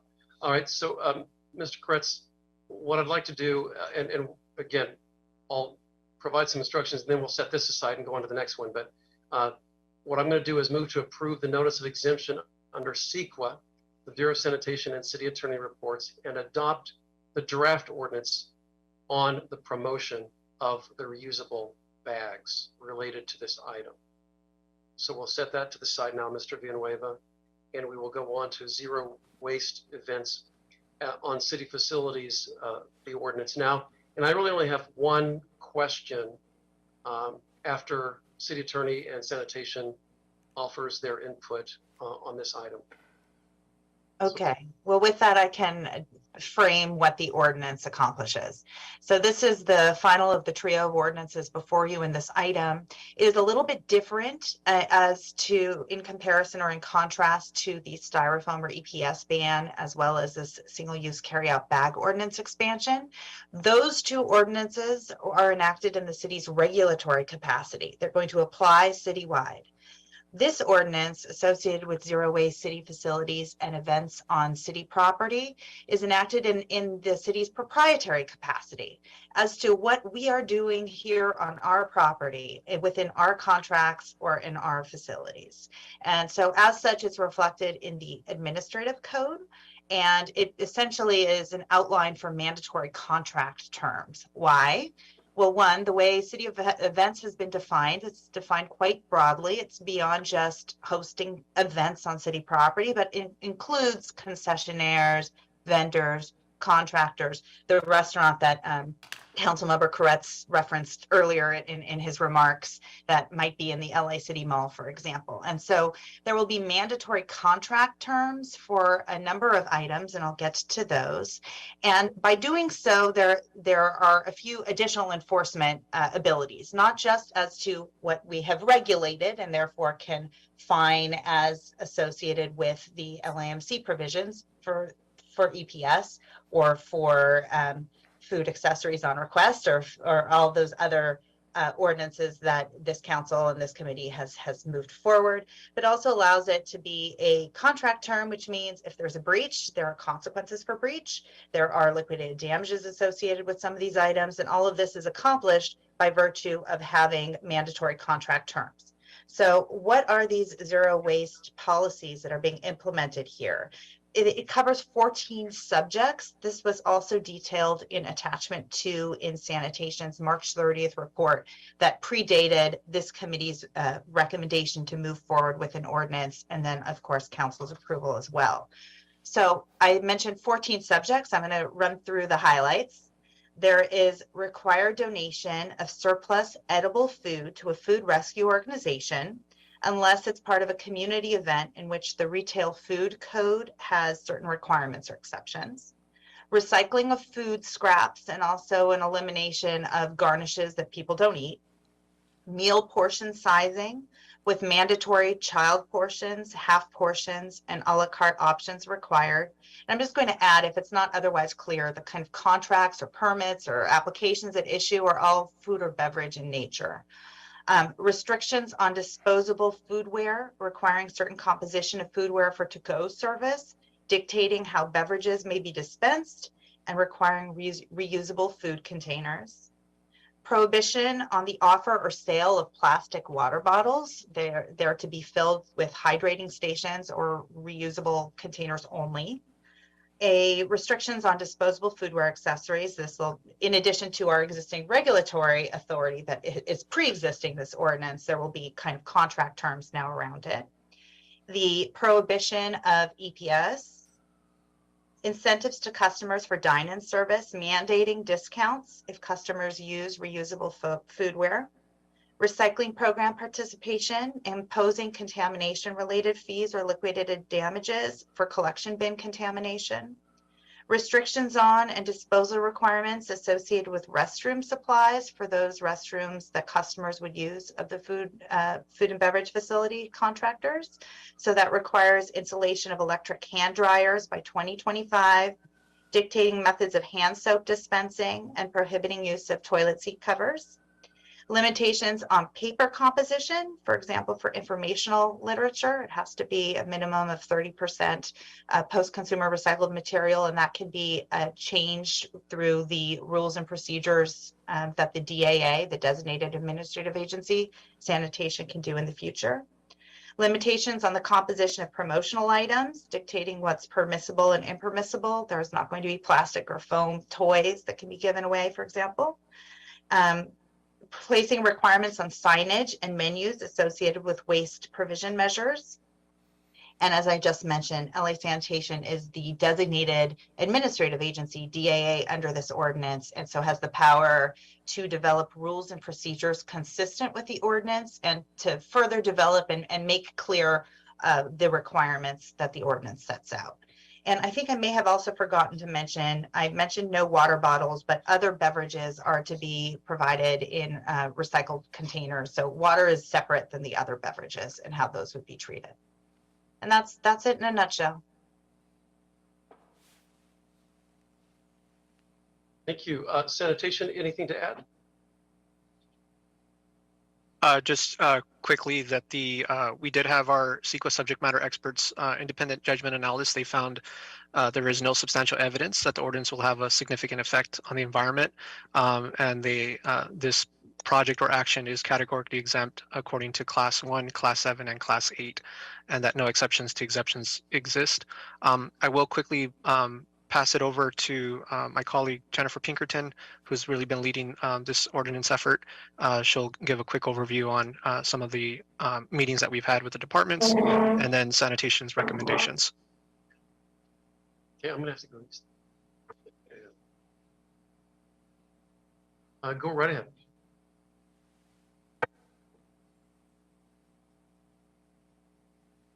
Jennifer, can you start, please?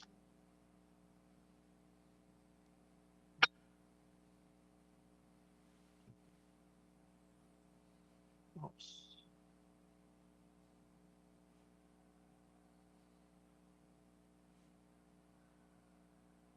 It appears that she is unmuted, but we can't hear her audio, and I think she's calling in now.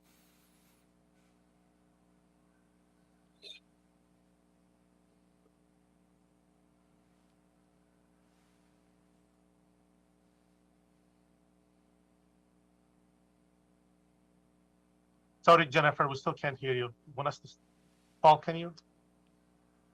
Yeah.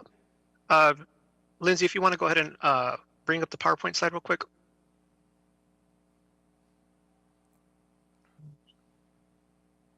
Okay. If we can go to the outreach slide. So we have, the group has been working with the departments on their zero waste plans for probably a little bit over a year now. And part of that has been sanitation really as the zero waste lead in the city, trying to identify unique waste streams to each of the departments. Over the past month, we did host 2 specific workshops on this ordinance where we invited departments to participate. We wanted to receive their feedback in terms of what were some of their challenges. We also developed a survey to receive their feedback. Going forward, what we want to achieve is we want to also develop an outreach program to assist the city departments for the implementation. We think that this is important, as we mentioned on all of the ordinances, that the outreach program is extremely important. We can go to the next slide. And so really the recommendations that we have, first 2 are really, determine that the project is exempt, categorically exempt, approve this draft ordinance. And then the last 4 are unique and specific to this ordinance. Adina can explain this a little bit in terms of how this ordinance is applicable only to city departments. So 3 is to request all proprietary departments and their respective boards to adopt and implement the zero waste at city facilities and events ordinance. Number 4 is to direct Ali San to conduct an outreach program. 5 is important as well. I think it's about accountability. It's to direct all city departments to report back to this council committee within 6 months of the adoption of this draft ordinance. And the last one, which will really ensure that there is consistency, I think, across the city, is to request the city attorney to develop the standardized contract, lease, or event agreement language for it to be used in future contracts. Thank you.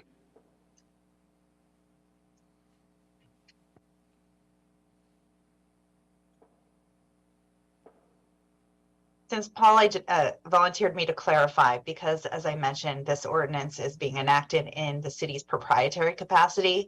As a result, the proprietary departments need to take their own actions. They're not governed by this decision if this ordinance is approved.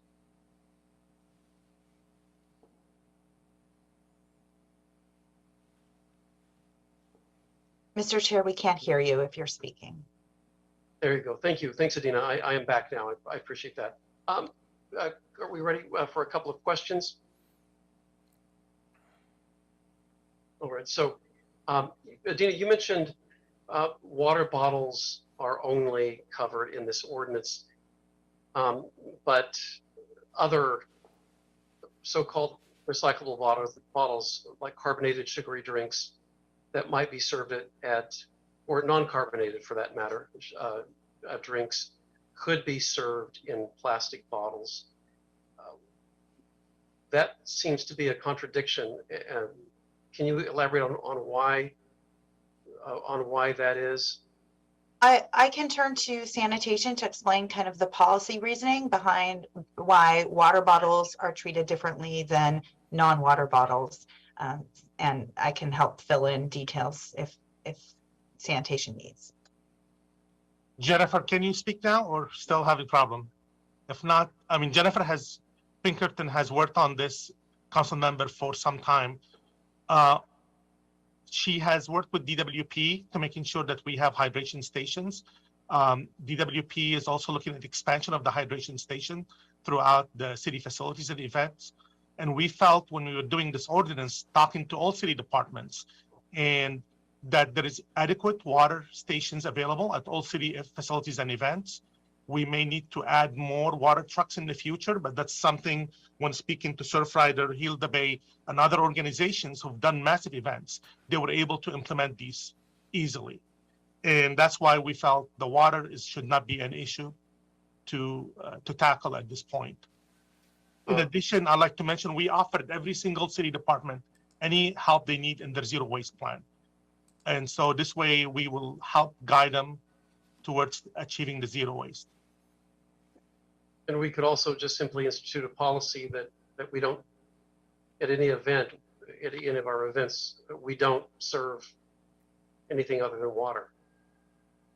I mean, I rarely go to an event where they're serving Coca-Cola in a plastic bottle or a fruit drink in a plastic bottle. So I get it. And then other question, this is probably a first, but we've never discussed disposable toilet seat covers in any committee I've ever been in, but here we go.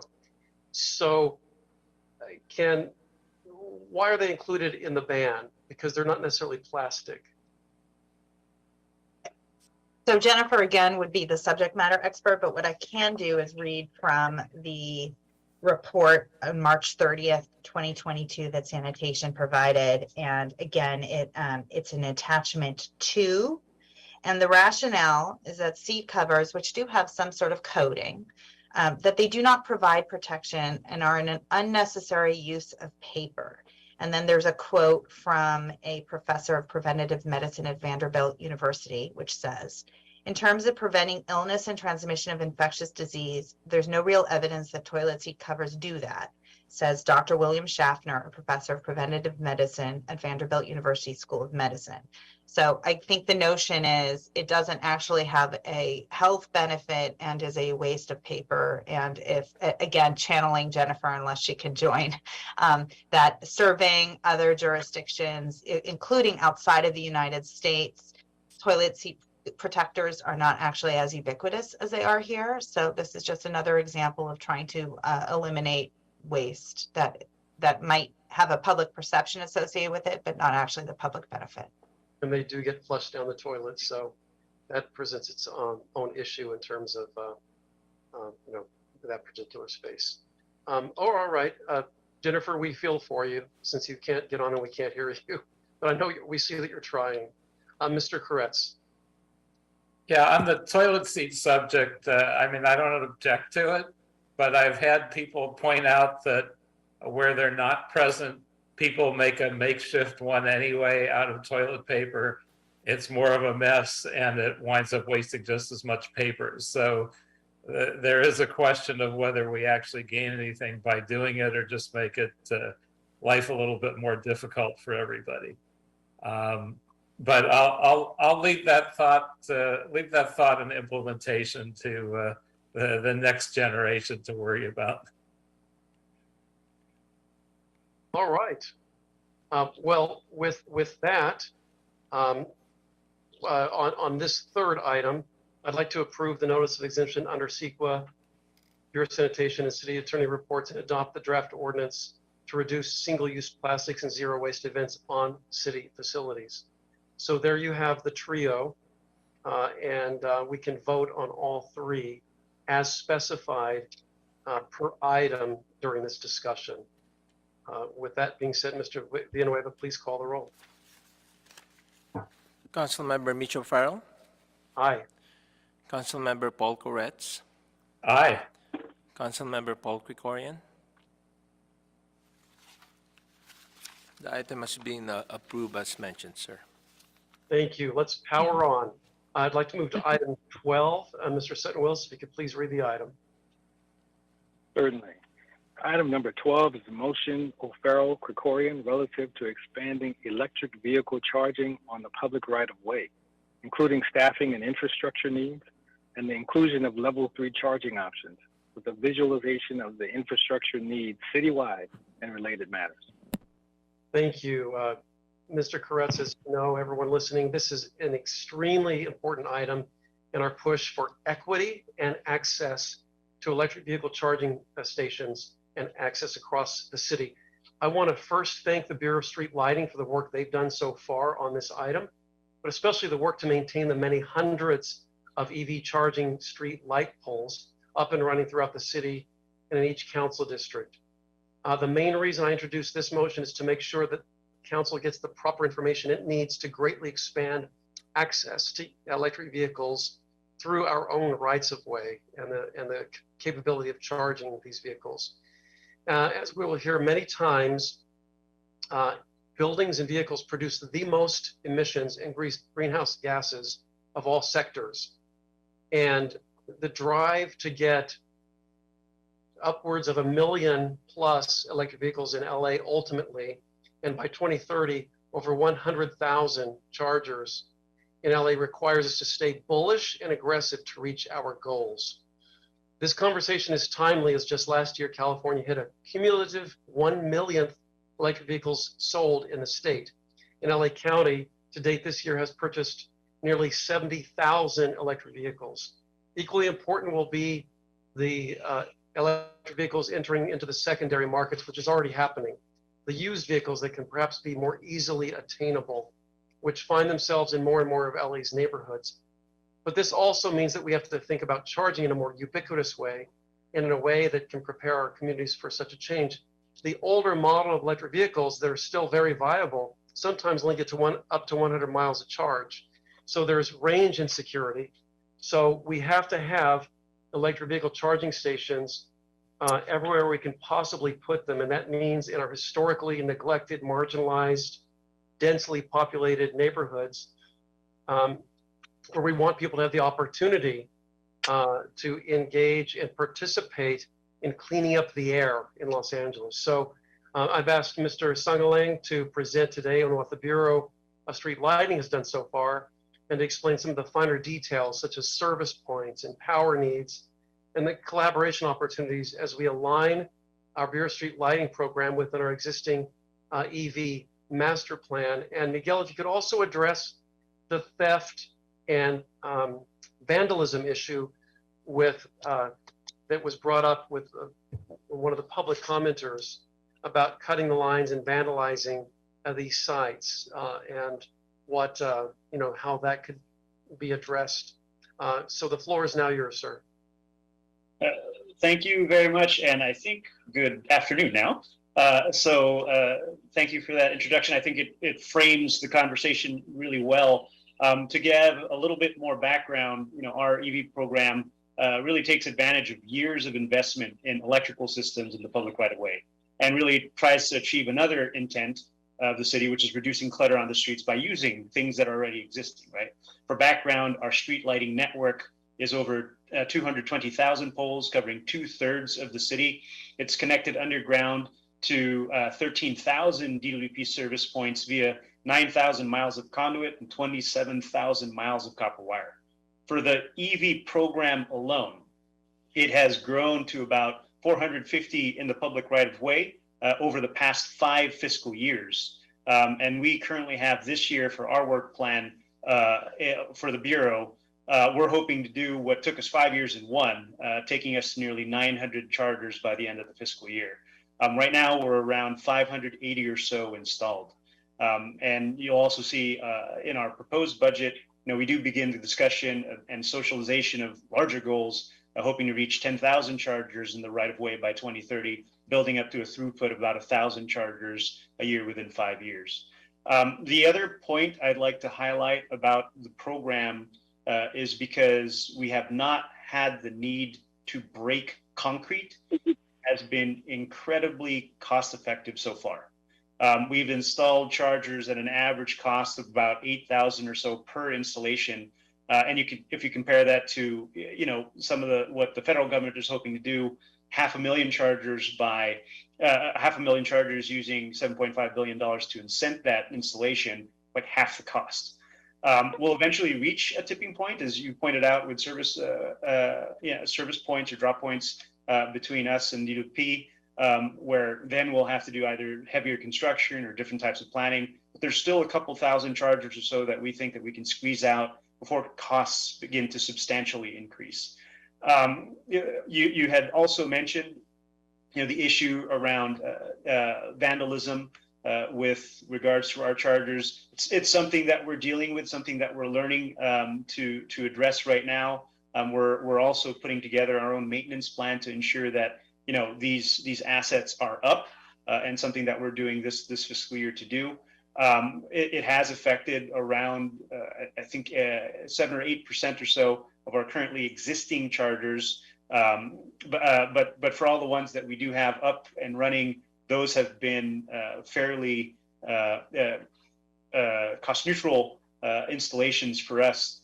So we're working through that. It is an issue, one that we're hoping to work through and find other ways for us to either engineer our way out of it, or hopefully what we're hoping is with greater adoption, the public will more readily accept some of these things that are in the public right of way. And I'm happy to answer any other questions that you might have as well. Thank you so much, Miguel. Mr. Koretz. Yeah, on this subject, which is very concerning to me, it's certainly possible that if we don't address it, the problem gets worse and more business owners decide they don't want cars parked where they're not there to do business with them. They're there just to block them and help somebody charge up on the street. Before we invest hundreds of millions of dollars in this process, I would hope we do more to figure out ways to resolve it. And if it turns out that business owners just aren't willing to accept it, we may need to, in some locations, look at an alternative like putting more of them in secure parking lots rather than just be out on the street. Or it may be, on a block where, we have EVs, hoses cut, we can go to the business owners and try to educate them on the importance and value of it. But I think we probably need a substantial plan on this. It would really be unfortunate if we keep getting deeper into this as a solution and we don't address this possibility. I'd also note, as an EV user, although I usually charge at City Hall, so I don't have the problems usually that some have in that own these privately and may not have a charger at home, which I don't. The rapid chargers, I've noticed there are some locations where there's 2 or 3 of them in a lot somewhere, and you know, in some cases they're out of order, in some cases they're not, but it turns out they charge much slower than they're really supposed to, faster than a slow charge, but much slower than a rapid charge. So I don't know if there's some way for us to you know, assist or regulate private maintenance of them, because in many cases they're being installed but not doing the job. So just wanted to flag that. I don't know if we've given much thought to this as more of a potential headache than I think folks realize. If I could respond on the subject of businesses cutting it, I'll say that I don't have enough empirical evidence to say it's one segment or another that's doing it. We are taking other precautions in order to make sure that we're, you know, safeguarding these assets that we're doing. To that point, you know, looking at other sensors and cameras to prevent or enforce against you know, damage to public infrastructure. Alongside of that, these are things that we're looking to do even greater outreach to. I think that we're looking to get to a point where it's not just in certain areas, but as the chairperson had said, ubiquitous, right? So we don't run into the issues of constrained, you know, finite places or resources, but it's something that everyone has access to, that will make many of these things help then transition into electrification. So I'll say that about the business. On the private, I would probably have to defer to the larger kind of EV master plan and working group in order to opine on that one. But everything that's on the public right of way that we have deployed right now, level 2 chargers. So those are the ones that were, you know, not exactly the 30-minute level 3 at the moment, but they're the faster chargers that can help charge more quickly for every asset that we have out there in the field now.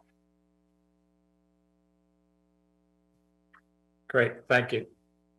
Thank you. All right, with I'm ready to move forward with some instructions. And what I'd like to do is amend to substitute the instructions with the following on this item. Direct the Bureau of Street Lighting and the Department of Transportation with the assistance of the Department of Water and Power, General Services Department, and the City Administrative Officer to update the electric vehicle master plan, Council File 21-0890, by creating a right to charge for electric vehicles on the public rights of way long-term strategic plan, including visualizations of current and future infrastructure in order to greatly expand current EV charging on the public right of way, and to include level 3 DCFC fast chargers installations. Further, direct that the Bureau of Street Lighting, the Department of Water and Power, and the Department of Transportation, with the assistance of the City Administrative Officer, report to Council on staffing and infrastructure needs to effectuate this policy, including but not limited to installation, construction, signage, parking, and management and power needs.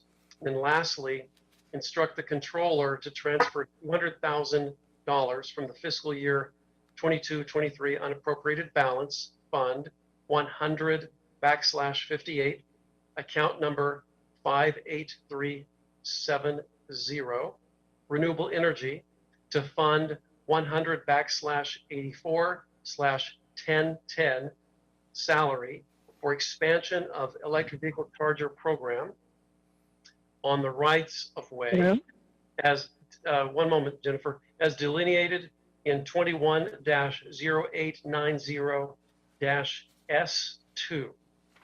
And Mr. Villanueva, we can get you all of these exact instructions for the record, so there's no question about it. And with no objection, we can now call the roll on this item. Councilmember Micho Farrell? Aye. Councilmember Paul Koretz? A very enthusiastic aye. Councilmember Paul Krikorian. The item is approved as amended, sir. Thank you. And that brings us to item 13. Mr. Sutton Willis, if you could please read the item. Certainly. Item number 13 is motion O'Farrell Krikorian relative to the Inflation Reduction Act 2022 regarding financing options for municipalities, including an evaluation of all options related to the utility built or utility owned photovoltaic battery resilient or electric vehicle and energy renewable projects in order to maximize current transmission infrastructure, including projects done in partnership with sovereign tribal governments. Thank you so much. The recent passage of the Inflation Reduction Act has changed the landscape of our solar, photovoltaic, and decarbonized future. As you know, I introduced Council File 19-1585 a few years back. That resulted in a pending project between the City of Los Angeles and the Navajo Nation. That effort was to be a 400 megawatt solar photovoltaic, 300 megawatt battery storage joint project. It is still being initiated, the largest municipal solar project on tribal land in the nation. Unfortunately, we're still farther away than I'd like to be at this moment, but as I mentioned, it is still being initiated. With the passage of the Inflation Reduction Act, we can all rest assured that LADWP is exploring options to ensure that this council's efforts at 100% carbon-free power from renewable sources by 2035 is a reality. So today's discussion is only the beginning, and the department will have to return once the IRS Reduction Act makes some needed tax deductions for cities and jurisdictions across the nation. With that said, I have a few questions for LADWP. If you're at the table. Thank you, Mr. Rondo. Could you please elaborate what is the 2022 Inflation Reduction Act bill, and how does that impact the department's plans for LA 100? Thank you, Council Member. Jason Rondu, Director of Resource Planning, Development and Programs at LADWP. So as you mentioned, the Inflation Reduction Act is potentially very transformative for the country and for LADWP. There's two key areas that we think will have substantial benefit and potentially may change our strategy with respect to renewable energy. There are existing tax incentives that will be extended. These are not competitive, meaning every utility, everybody that is eligible for these will be able to take advantage of them. What that means for LADWP and what that means for other utilities is that we're going to see a potentially 20 or 30% cost reduction in renewable energy going forward. So if this Inflation Reduction Act had not passed, we would have seen an increase in energy costs going forward for renewable energy. So this is very, very important for us. It helps us try to keep rates low. We're in the process of evaluating specifically what that will mean, meaning we know what rate forecasts will look like for the future. Now we're trying to find out what it will mean with the Inflation Reduction Act. Finding out that exact number year over year means that we need to wait for IRS guidance on how those will be applied. We do expect that guidance will be made available over the coming 6 months. I believe, I don't know for certain, but it may come in certain stages for different areas of the Inflation Reduction Act. Their public comment period was recently concluded, so they are making progress on that. So that's the cost benefit perspective. But what it also may mean is it may mean that we need to relook at our strategy for renewable energy projects. So historically, we have relied on what are called power purchase agreements. And why we do that is we're a publicly owned utility, we're a non-taxable entity, and there are plenty of tax benefits for the private sector to take advantage of. And so what we will do is negotiate with a developer who will own the project. We will make energy payments. They will be able to financially monetize those tax incentives and pass along some of those savings to us. we often have an option to buy that solar or wind or geothermal installation at the conclusion of that power purchase agreement. But what the Inflation Reduction Act will do for us is it'll potentially allow us to say, could we look at developing projects on our own? And could we, as a publicly owned utility, start to take advantage of some of those tax incentives? The Inflation Reduction Act, we expect, will allow us to do that. Once the guidance comes out, we were going to look at our strategy for renewable energy and try to determine, are there better ways to achieve our renewable energy goals? And could that change our approach? One thing that I do want to make very clear is developing projects ourselves is a multi-year effort. To do that, there's many early stage land acquisition efforts, permitting efforts, transmission access efforts that need to take part. So if LADWP and the City of LA does elect to change our strategy, or maybe just augment our strategy, the fruits of those labors will come over the course of many years. So there is a lot of development work that happens before these projects even break ground in construction. So this is something that we're very, very excited about. And once the guidance is made available, we would be excited to share those findings with this committee. Thank you so much, Jason. Another question I have is, as you know, because you traveled with me to the Navajo Nation 2 summers ago on that effort at our power purchase agreement, how can this impact agreements that are pending, such as that one? Is that a different approach we're taking, or can this tax incentive somehow apply here? And are the terms of that agreement going to shift based on, this new resource? So we're currently in negotiation on that specific project. So we won't be able to go into specific detail about the actual negotiations of that.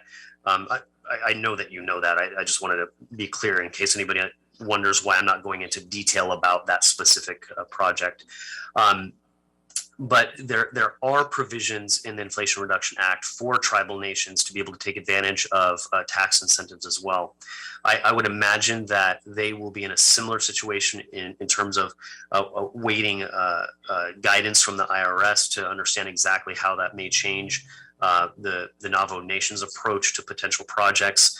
And should that provide material benefit, I would imagine that any project, not just a project that we may be negotiating, but any project on tribal land would try to take full advantage of that. And if they did, then it may change the terms of any negotiation or terms of the agreement. So it is our expectation that any project on tribal land would stand to benefit, and if it does, I think we'd be excited to share in that benefit with the Navajo Nation. Great, that sounds very promising. And last question that I have is, would it be more beneficial for the department to develop its own projects then, consistent with its vertically integrated business model, or continue pursuing PPAs for certain projects? It sounds like sort of a binary approach is what might make sense until the dust settles. Yeah, I think the way that you put it is correct. We do need to see what the guidance will look like. That will likely mean that we will have to reevaluate our strategy. Whether that means we need to augment our strategy and start to develop some projects on our own. And by the way, LADWP has a history of successfully developing and building large-scale projects. There's the 10-megawatt Adelanto solar project that we did at a very low cost at the time because we were able to take advantage of low-cost bonds. The Pine Tree solar project as well. So should there be opportunities for us to do that, we will certainly examine them. But I do want to, again, emphasize for folks that are not familiar with the development process, that won't mean that immediately we will have projects that we can start to immediately break ground on, that there will be potentially many months, if not years, of land acquisition, permitting, design, and so forth to figure that out. So we will have an understanding next year of, do we continue with the status quo? Do we augment that with some projects that we want to develop all all on our own, or do we want to continue, do all of the projects going forward developed on our own? We will figure that out, and that will be, again, pending the IRS guidance. We have the wonderful sort of challenge of options now that we didn't have not so long ago. So thank you for that. Yep. I don't have any additional questions. Mr. Koretz, anything? No, I'm good. You asked everything that I would have considered asking, so we're good. Terrific. Thank you so much, Jason, and thanks Thank you all. the entire department. So I'd like to amend the motion to add the following instruction. I request the LADWP to produce a report as outlined in the motion within 30 days of finalized IRS guidelines for guidance for municipalities, including recommendations on whether the LADWP should develop its own projects and or continue the pursuit of power purchase agreements. And it sounds like we kind of already have our answer on that, but we can put it in a report to come back to this committee. And so with that, we can call the roll on the item as amended. Councilmember Mitchell Farrell, Aye. Councilmember Paul Koretz, Aye. Councilmember Paul Krikorian. The item is approved as amended, sir. Thank you. And that brings us to item 14. Mr. Sutton Willis, if you could please read the item. Certainly. Item number 14 is motion O'Farrell corrects relative to an ordinance which will require that the city eliminate the ability to purchase fossil fuel equipment no later than January 1, 2025, except under limited exemptions to be detailed by the CAO, city agencies and departments, and related matters.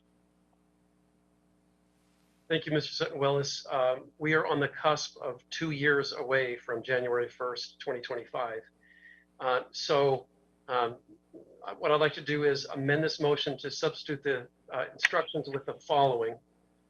Direct the city administrative officer, general services department, and all agencies listed under Council File 22-0532 to issue their report no later than June 30th of 2023, outlining the viability and related steps required to phase out fossil fuel equipment procurement by January 21st, 2025, and fossil fuel vehicle procurement by January 1st, 2030, including exemptions to be detailed by each city agency and department, including but not limited to the following additions: an inventory of all fleet vehicles and equipment under each department's purview that is currently under operation, and whether said vehicles and equipment are powered by traditional internal combustion engines, electricity, or a hybrid variation, a life cycle analysis of said vehicles and equipment to determine their projected useful life, a market analysis to determine whether there is a viable, cost-effective electric or hybrid alternative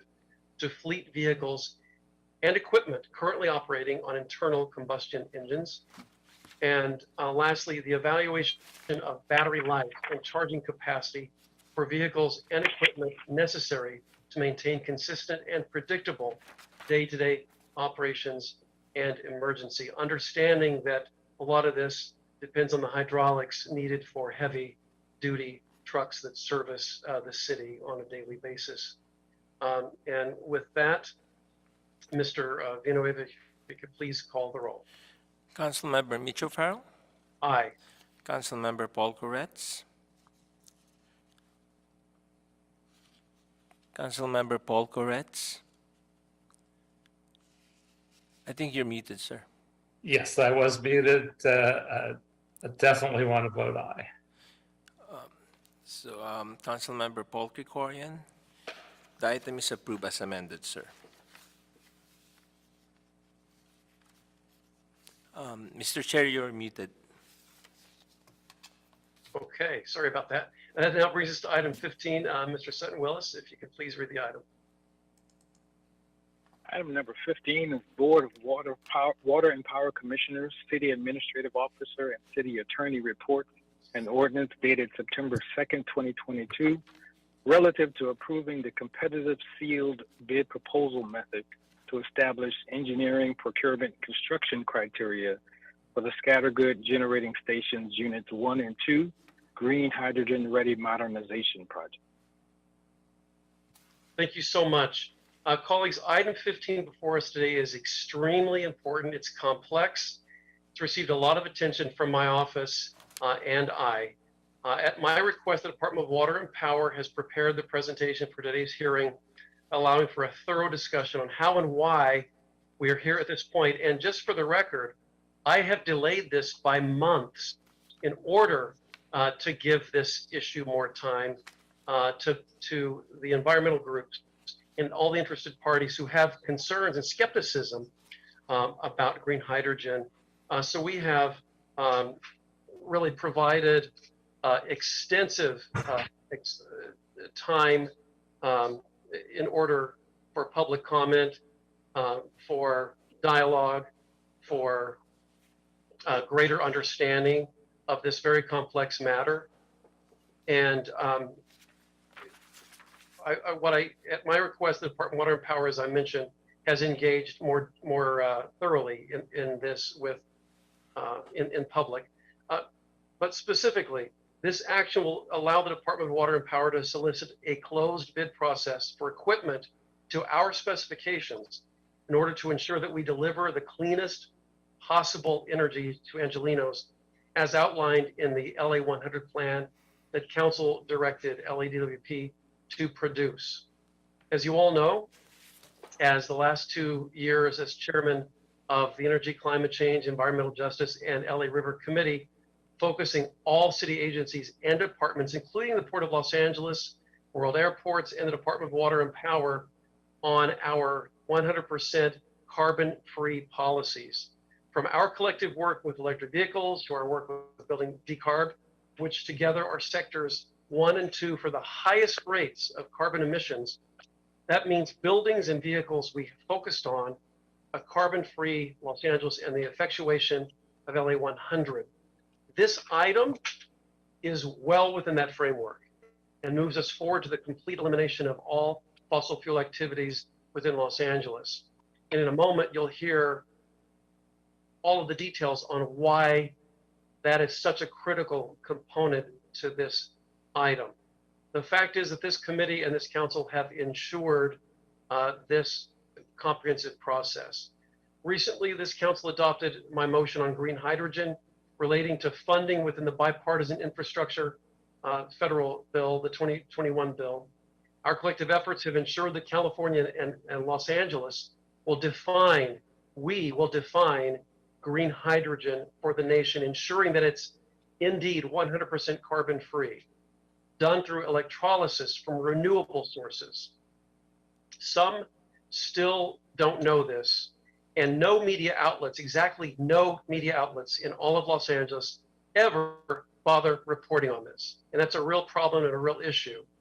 But Los Angeles is the clear, far and away leader of climate policy of any city in this country. So let's just realize that.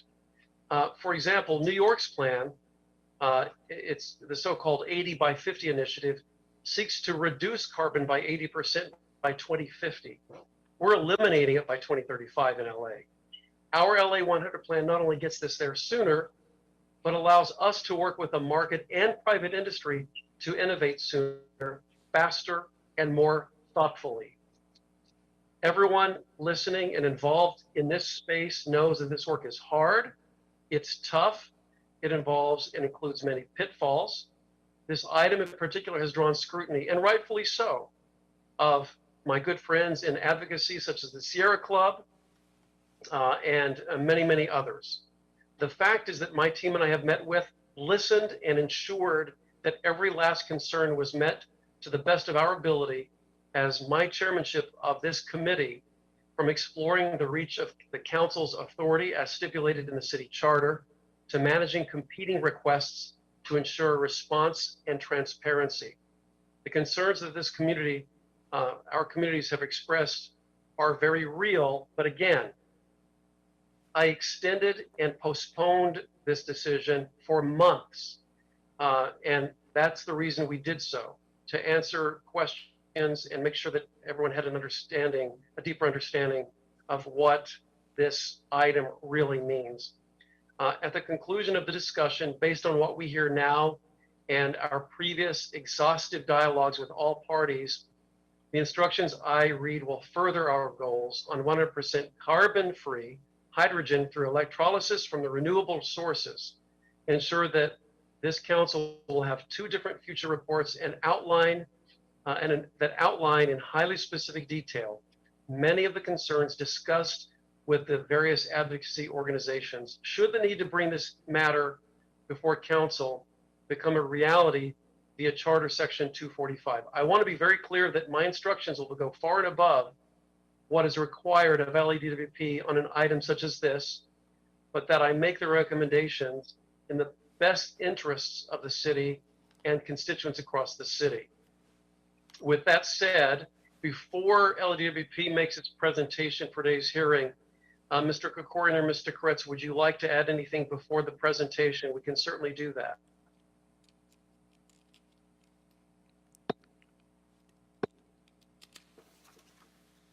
Yes, I just have comments which I think could wait until after the presentation. Okay. And Mr. Krikorian, would you like to speak now and speak again after the presentation? If you don't mind, Mr. Chairman, I would. First, I just want to thank you for what you've done in trying to guide this process through in a thoughtful way, and for helping to frame the issue for us today for the presentation. I think we heard from many of the people who called in about their very real concerns about what a project of this magnitude and importance might entail, and what questions should be asked, and how we should scrutinize it. And all of those are extremely important and legitimate concerns. But I think it's also important that we focus on what we're actually doing, what's on the actual agenda today. We're approving today, or what's before us today, is the approval of a competitive sealed bid proposal method to establish engineer, procure, construct criteria for the Scattergood generating station units. It's a method of procurement. Nothing involved in our vote today means that there will be a hydrogen plant that goes forward next month. It's a procurement process is what we're voting on. So that's number one. But let's take a step back from that even for a moment. I think you very well stated, Mr. Chairman, how difficult it is to take the leadership role that we've taken in this city on carbon reduction. The easiest thing in the world is to say, that climate change is a crisis.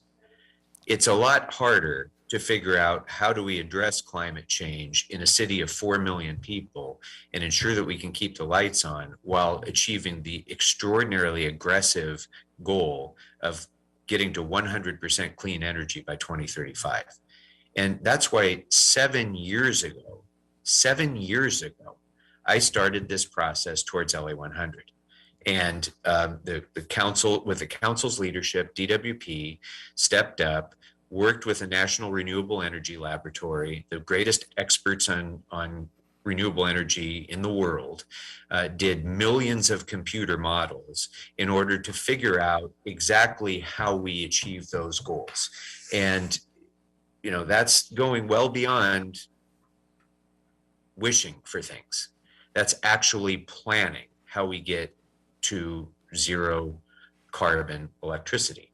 And the result of those studies is very clear that the department must have a significant generating resource at the location of Scattergood, or else we will have very significant energy reliability issues in Los Angeles, and DWP won't be able to meet its needs to serve its customers and simultaneously achieve its carbon reduction goals.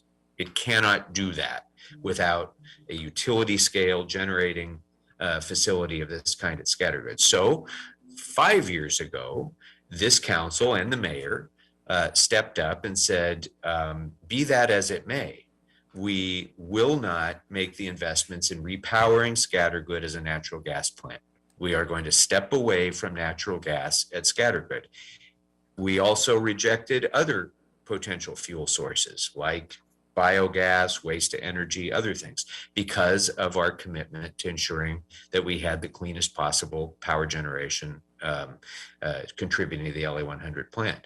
So if we're going to actually act in a very significant way to lead this country on addressing climate change, as LA 100 has put us in the path to do, the most practical option on the table, and a very good option, is what the department and all of the experts in the field are reporting will reduce emissions from current levels and completely eliminate CO2 emissions. So this procurement methodology that's before us today is designed to shift the risk associated with adopting these kinds of technologies around hydrogen to the vendor. By doing that, LADWP can set its guidelines directed by this council as to source of hydrogen, everything else, all of the other things that we want to make sure that we're protecting. We can set that into this process, and the vendor will have to bear the burden and the risk of delivering on what we demand. So this item actually will make it more likely that all of the environmental objectives that we've talked about are in fact achieved. So, you know, we have 13 years left to reach this goal. 13 years. That is an eye blink in time. And if we don't start moving towards real solutions, if we just continue to say, you know, we're not going to do this, we're not going to do that, we just simply will not meet our LA 100 goals, and we won't be in a position to be able to take national leadership in addressing climate change. So I think we need to move forward, and I'm going to ask for your aye vote on today's motion. Thank you, Mr. Krikorian. I can't think of a better way to tee up LADWP's presentation than the remarks you just made. So with that, we'll turn it over to LADWP. Hello, Councilman. My name is Marcelo DePaulo, manager over major projects here at Los Angeles Department of Water and Power. Today, I'm right now about to share. Perfect. Here we go. Today, I will be presenting a presentation on the Scattergood Generation Station Unit 1 and 2 Green Hydrogen Ready Modernization Project. And in particular, the response to Council File 220932. So a project overview. What we're going to do at Scattergood, we're going to do a 1+1 green hydrogen ready combined cycle and balance of plant equipment RFP.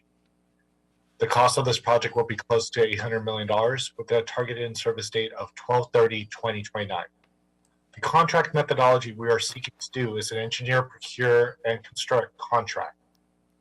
The purpose of the ordinance presented to committee is for the approval of the contract methodology only. LADWP will be returning in the future for approval again upon completion of the environmental impact report. Background.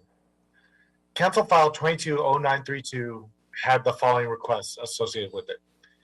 Number one, include within the report details and information about the AQMD permitting process as it relates to NOx emissions at Scattergood. Item two, include within the report details on how the department will comply with AQMD's strict emission limits in the aggregate and during high demand periods. Item number three, include details on how the project will improve air quality across all time period metrics as compared to current fossil fuel usage, and to demonstrate compliance with the air quality mandates found in Council Files 22-0255 and 210352, and include details on how current data regarding potential leaks and emissions related to the use of hydrogen at plants. Next slide. So the SCAQMD permitting process is as follows. Initial review of South Coast Air Quality Management District needs to be completed by SCAQMD. There's a detailed review that's performed by them.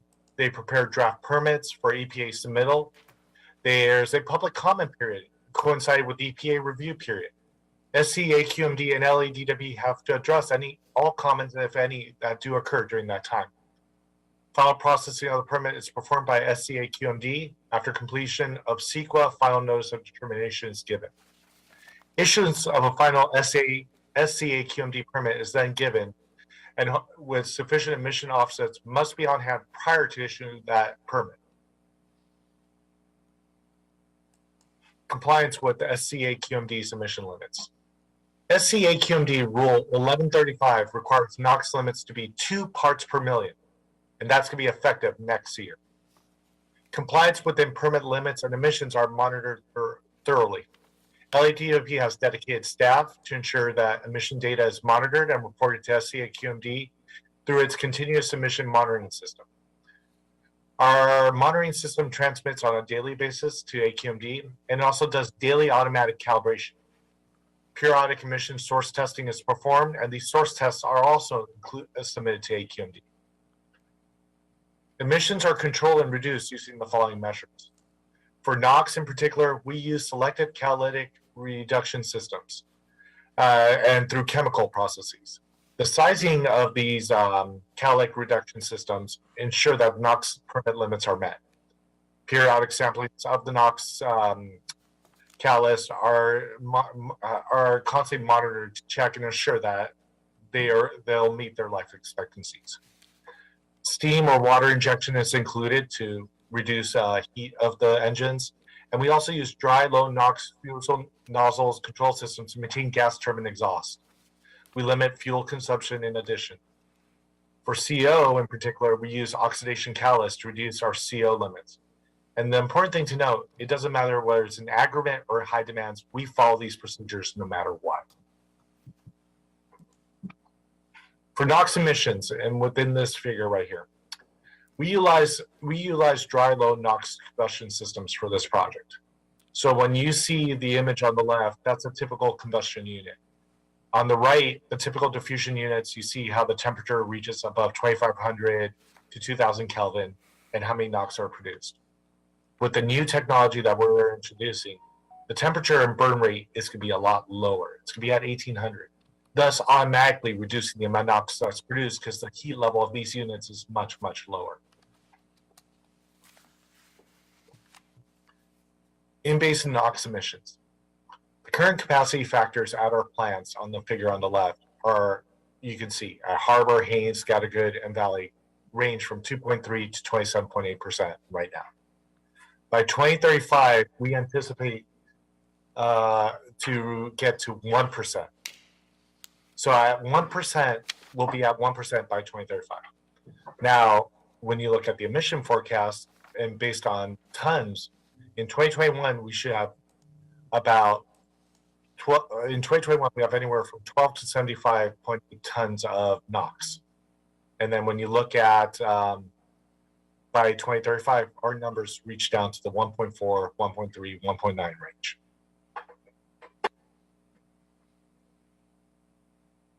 Okay, SCA QMD air pollution sources. Important thing to note, within the LA Basin, 307 tons per day of NOx is produced, and this is from data from 2018 from AQMD. Of this, our power plants as well as refineries all are under this NOx reclaim category.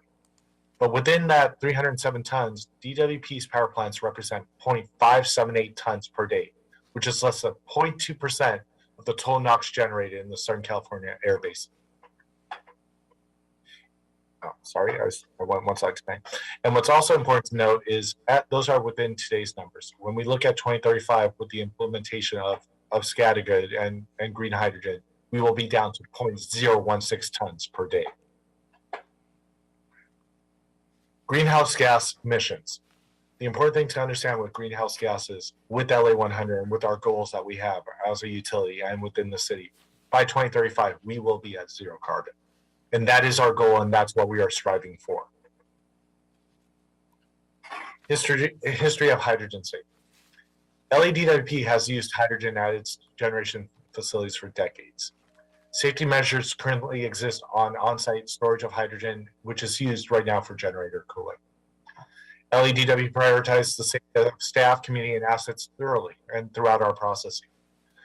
We've integrated safety protocols, basically including sealing, specialty valves, stainless steel piping, dual or triple sensors, monitoring in our design. We follow standards. We utilize design standards such as National Fire Protection Association, NFPA 2, to eliminate any leaks in fuel storage, processing, and combustion. Also, it's important to know in one of our neighboring utilities, the New York Public Authority has an operational hydrogen blend combustion turbine as we speak right now, and it uses hydrogen. LADWP plans to comply with the state requirements for hydrogen. And that's pretty much it. Any questions? Thank you so much. Appreciate that. And let me deal with my screen here. There we go. I just have one question, and then I'll turn over to Mr. Koretz. Can the department confirm that any hydrogen used on this project will indeed adhere to the standards outlined in Council File 21-0352 and 22-0255?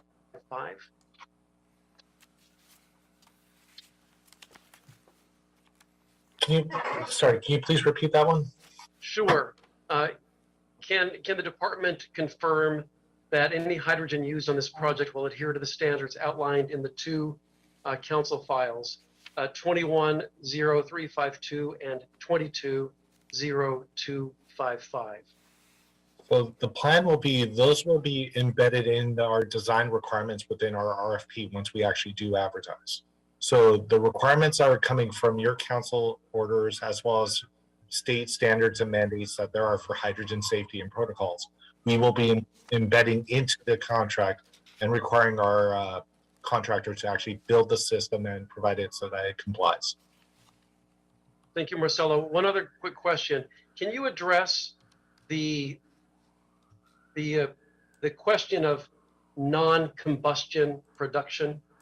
Can you, as an engineer, address that? That was something that stuck out to me in the public comment section in terms of, as it relates to hydrogen, the whole non-combustion versus combustion issue. Okay, so as an engineer, whether it's hydrogen or methane, it's a combustion turbine. The turbine is a combustion unit. The question comes down to is for NOx production, and I believe that's where the questions are aiming at. The new unit within the hydrogen that we're planning to use is going to reduce the amount of emissions just purely because of temperature. The higher the temperature you burn at, the more NOx you produce. The lower the temperature that you burn at, the less NOx you use. And on top of that, with respect to any other carbon free and all that, we're moving from methane, which has carbon, to hydrogen, which has no carbon. So we're eliminating carbon as well. So is that in particular where you're going with the question on combustion and the byproducts of it, or? I just think that when people, when that term green hydrogen uses combustion, I think that implies it implies the use of dirty energy. I think it's an implication more than anything else. So when you explain that turbine is a combustion unit, but then you give the details that you just provided in terms of how heat is related to NOx and how the green hydrogen process is very, very different from traditional combustion related productions. I think that's that's a real important point. In the unwitting sort of spread of inaccurate information, which is really I think so prevalent in social media channels, I think it's going to be really important throughout this process to do as much debunking of various statements that are made that imply doubt about the process that we are likely to engage in with standing up this green hydrogen capability at Scattergood. That's all I'm saying. I think it's going to boil down to clear communications to address some of these bits of well, I don't know if misleading is the right word, but bits of information that make certain implications that green hydrogen is just as bad as X, Y, and Z, or the whole greenwashing accusation. That is more of a, I think, an ideological statement than a statement that is based in scientific fact and data as it relates to NOx. I think that's going to be very important moving forward. I mean, we have so much interest in this. I just want to make sure that we can really help halt the false implications that are often made as it relates to green hydrogen.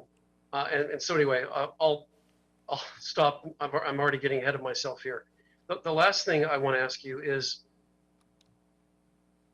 I mean, on the research that I've done, I have my own opinion on this, but what is LADWP's position on, and I think your presentation, the slide stack that you just showed us tells the story. What's the chance that we reach 100% renewable energy by 2035 if we don't have a green hydrogen incorporated as part of reaching that goal? What are the chances of reaching it at all? I will defer that one to Jason if he can come and answer that one. But yeah, Councilmember, it's a great question, and I think one way to, if I could take the liberty of characterizing that question in terms of what happens to our green energy and renewable plans if we do not move forward with this project. As was noted by this committee, we embarked on the LA 100 study that was led by the National Renewable Energy Lab, which concluded we needed to have this capacity within the city of Los Angeles. And part of the reason for that was to make sure that the system was reliable under extreme events. If there's wildfires, if there's high heat events, if there's earthquakes, and we have numerous specific examples of each of those happening in a way that has eliminated our ability to import energy into the city. But another reason we need to have this in basin, so within the city of Los Angeles, capacity, is because we need to procure a lot of new renewable energy going forward. We need to, if you look at all of the capacity that we have on our system today, we have to more than double it, meaning all of the renewable energy, all of the fossil fuel energy that is being phased out, all of the pumped storage, all of that capacity today makes up over 10,000 megawatts. We need to have over 25,000 megawatts in the future. To do that, we need to build more transmission. A lot of that transmission needs to be built within the city. When we build transmission, even when we upgrade that transmission, we need to turn that unit off for many months as it's being upgraded. So many folks here will remember Carmageddon, when the 405 freeway was taken out of service for a period of time over the weekend. And what that meant is everybody had to drive less or use alternate routes. That is analogous to what we do when we shut off a transmission line, except we don't announce Carmageddon. We don't announce that. We make sure that we have the capability to provide renewable power and power to our city. So what Scattergood can do is make sure that we can provide power in emergencies. And we can also make sure that we upgrade our transmission system so that we can bring in that renewable energy to serve that renewable energy to our customers at our local on our distribution system. So without that, so to wrap this up, without Scattergood, what it means is not only do we have a reliability and resiliency risk, but we also cannot effectively execute our transmission build out that's needed to import that renewable energy. Perfect, thank you.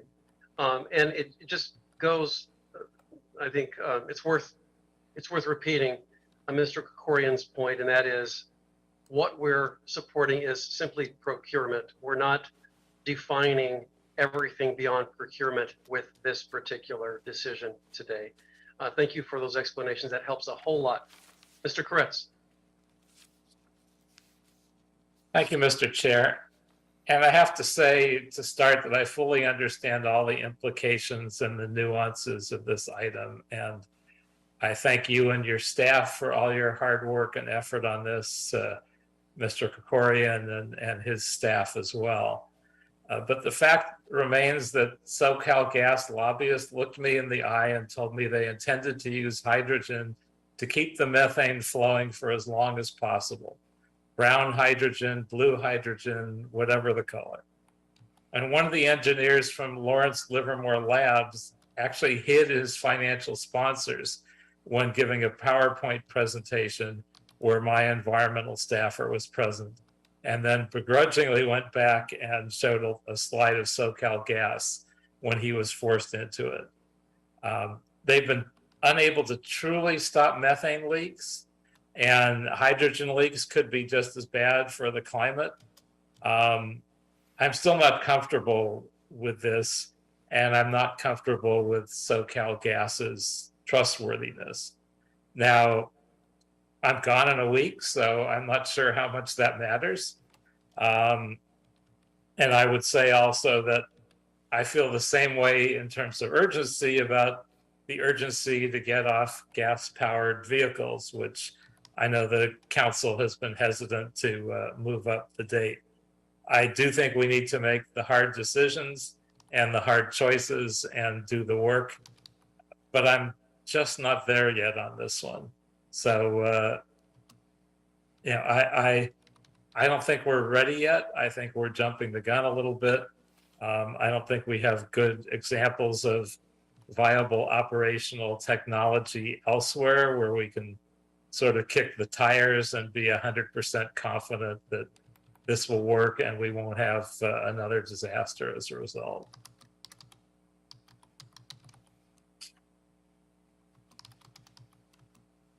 All right.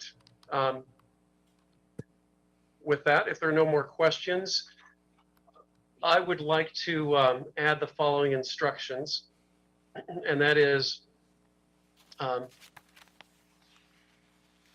that LADWP report to the City Council with details of the project prior to presenting contracts for the Scattergood Units 1 and 2 Green Hydrogen Ready Modernization Project to the Board of Water and Power Commissioners, including how the modernization project will operate consistent with the council direction on Council Files 21-0352 and Council File 22-0255, and report on the criteria which will be utilized for the competitive bid proposal process, which seeks to meet South Coast Air Quality Management District permit requirements for Scattergood Generating Station, and incorporate hydrogen leak monitoring throughout the transportation, storage, and combustion system, and estimate the hydrogen leakage rates of the project from the point of fuel delivery through combustion and the greenhouse gas impacts of that leakage.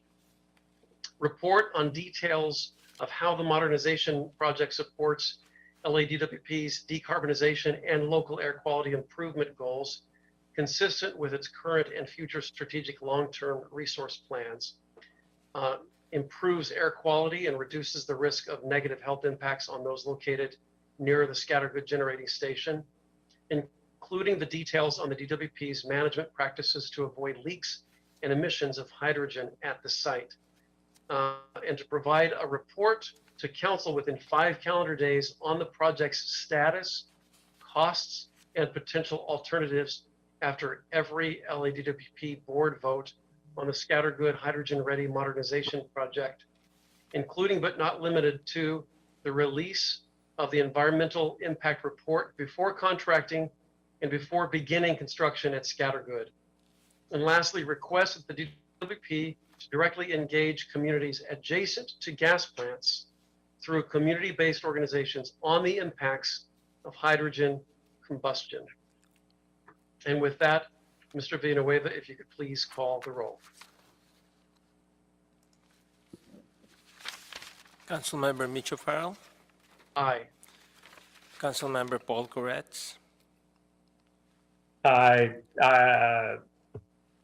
like the amendment, but I just can't get there. I'm going to have to vote no. Councilmember Paul Krikorian. Aye. The item is approved as amended, sir. Thank you, Mr. Villanueva. Before we move to the next item, I'd like to go back to item 14 and add Council File 21-0680 to my instructions, and the reports should be completed no later than June 30th of 2023. And if there are no objections, that'll be the order. And does that require another vote? Yes, sir. Okay, please call the roll. Councilmember Mitchell Farrell, Aye. Councilmember Paul Koretz, Aye. Councilmember Paul Krikorian. The item is approved as amended, sir. Thank you. Brings us to item 16. Mr. Sutton Willis, if you could please read item 16. Certainly. Item number 16 is motion Koretz O'Farrell relative to the potential physical and fiscal impact to LAX, its flight patterns, businesses and passengers, to the Hyperion Reclamation Plant, to Silicon Beach, to the Loyola Marymount University, and to the surrounding communities, should the Playa del Rey gas storage facility erupt in any manner like the similarly equipped Aliso Canyon gas storage facility in 2015. All right, I'd like to defer to Councilmember Koretz on this item. Mr. Koretz, the floor is yours.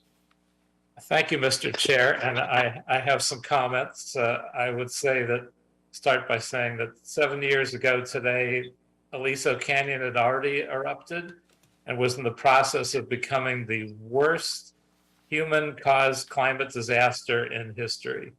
The California Air Resources Board said that 109,000 metric tons of methane emitted was roughly the equivalent to the carbon emissions of over 1 billion gallons of gasoline. And that basically negated all the climate emission cuts California had gained, the entire state of California. Since that time, you might think SoCal Gas would be contrite and apologetic, but its business practices have been so egregious that the CPUC has censured and reportedly fined them nearly $10 million for using ratepayer money to fight energy efficiency. And their methane leak rate has always been in question. They settled an over $1 billion lawsuit over Aliso Canyon's blowout while denying any wrongdoing. And their lobbyists looked me in the eye and said they were using hydrogen as an ongoing excuse to keep their climate-killing methane flowing through the pipes. And my point is, this is not a company to trust with the public good, nor with the repairs of equipment. There was no evacuation plan in place for what people should do when Aliso Canyon blew up. People's lives were ruined, their homes devalued, their health was severely compromised in many cases. And the Playa del Rey gas storage facility is the same type of operation as Aliso Canyon. The facility is smaller, but it poses a much larger threat. A 2019 study from Harvard University underlined that Playa is especially risky as a gas storage site. The Playa site is even older and has older wells than Aliso Canyon, dating all the way back to 1935, and a long history of leaks. And just like Aliso, we have a potential problem but much more of a potential disaster. Nearly 4,000 people live directly above Playa del Rey and its field. 45,000 people live within a mile of Playa del Rey. 500,000 people live within 5 miles. Many Silicon Beach companies are situated right there. And most concerning, LAX and Hyperion are situated dangerously close to this troublesome area as well. And what happens in Playa del Rey gas storage and its site happens to LAX. And so I view this as a ticking time bomb. There was a blowout in 2019, which, as was noted, spewed over 100,000 cubic feet of methane into the atmosphere when a hotel developer failed to replug an abandoned well from the adjacent oil field. The proposed and highly controversial remediation of the wetlands seems like a smokescreen to hide repairs to the SoCal gas pipe infrastructure. Those repairs are actually quietly referred to in the footnotes of the enormous EIR for the remediation project. And with this motion, I want LAX to weigh in on what the costs would be if we had to shut down the airport for any serious amount of time. I want the FAA involved on the risks to the entire travel industry.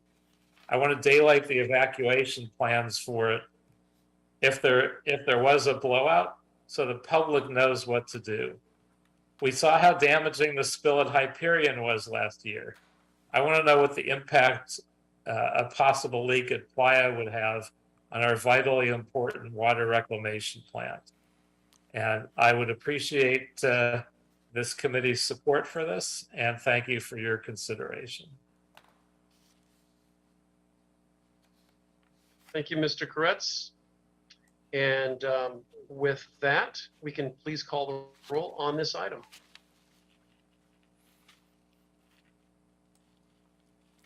Councilmember Mitchell Farrell, Aye. Councilmember Paul Koretz, Aye. Councilmember Paul Krikorian. The item is approved, sir. Thank you. And that brings us to 19. Mr. Sitton-Willis, if you could please read the item.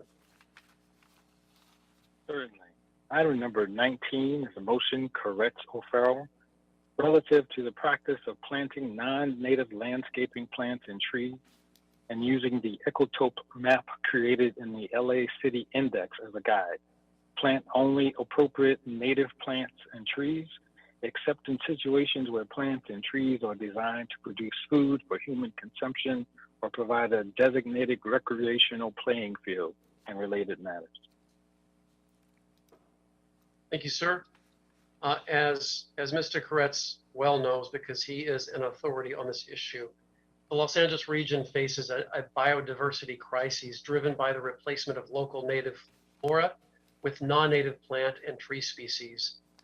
The city is aware that addressing our local biodiversity issue is necessary as part of any larger effort to address climate change risks to human health and the long-term habitability of our city. So I'd like to thank Mr. Koretz for his leadership and work on this issue. And I'll hand this over to you, sir, as well. Well, thank you so much for hearing this one as well, Mr. Chair. We've been getting international attention for our biodiversity efforts, and this is another step forward towards the city's efforts. And my intention was, in particular, to start a robust conversation about native plants. And certainly this motion has already worked in that regard. I appreciate all those who have reached out, and it seems like our most effective path forward for maximum benefit is not to reinvent the wheel, but to work towards LA County's similar efforts that are a few steps ahead of us. The added benefit is, as we face a significant problematic era of water scarcity, to continue to reduce our water consumption for landscaping in city-owned facilities. Also, Ventura County is ahead of us on getting rid of non-native tropical milkweed that is a host plant to a parasite that harms monarch butterflies, and we should follow their lead. And so we still need to work through some of this, But for today, here are my recommendations. I would recommend, number one, that we direct the Bureau of Sanitation and Environment to work with the Biodiversity Expert Council and other local experts, including UCLA's Sustainable LA Grand Challenge team, on a pollinator-friendly landscaping plan to promote the continued recovery of our beloved monarch butterfly population and other struggling pollinators. Number two, to request the city attorney, in consultation with the Bureau of Sanitation, the Expert Biodiversity Council, and other local experts, including UCLA's Sustainable LA Grand Challenge team, draft an ordinance banning citywide before 2024 the sale of non-native milkweed plants and plants or trees identified by the California Invasive Plant Council as invasive or as noxious weeds in stores, nurseries, wholesalers, and from other entities that sell landscaping plants. And lastly, number three, that we direct the Bureau of Sanitation, per the recent LA Biodiversity Impact Index baseline report, in partnership with the Expert Biodiversity Council, native plant-focused NGOs, the Neighborhood Council Sustainability Alliance, and other stakeholder groups, to encourage residents and businesses to create habitats on private lands that maximize native species to support native insects, birds, and food webs. And I'd like to ask that we request a report back on these three items in 90 days. Thank you, Mr. Koretz. I'd like to offer a friendly amendment, if you will, and that is to include LAFD in the reporting as it relates to their brush clearance program.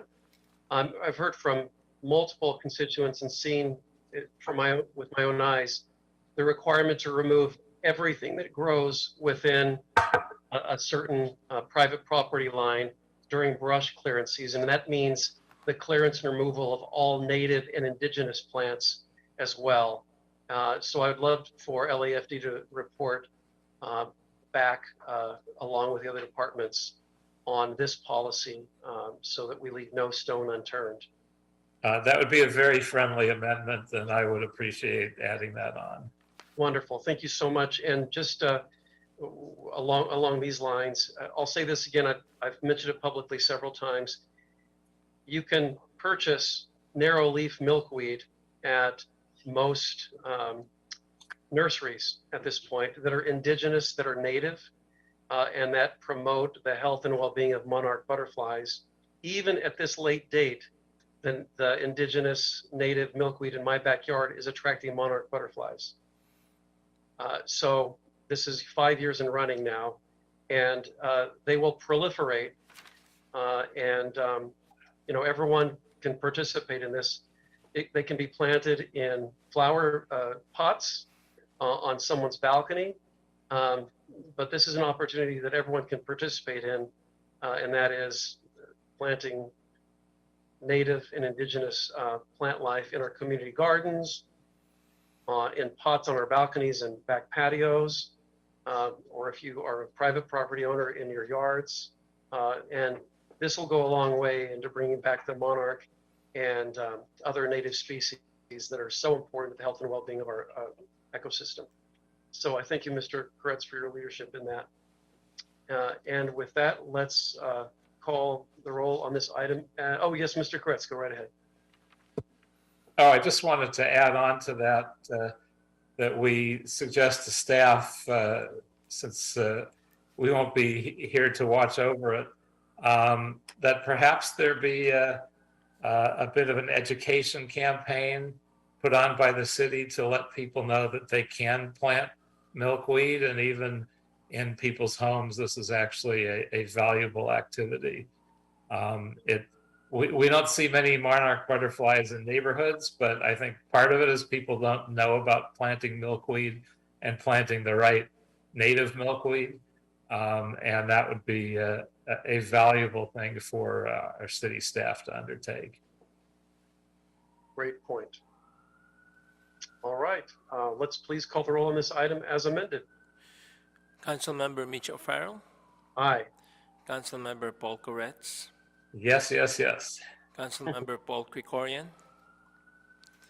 The item is approved as amended, sir. That's at least 4 votes. Thank you. Let's move on to item 20. Mr. Sutton Willis. Yes, sir.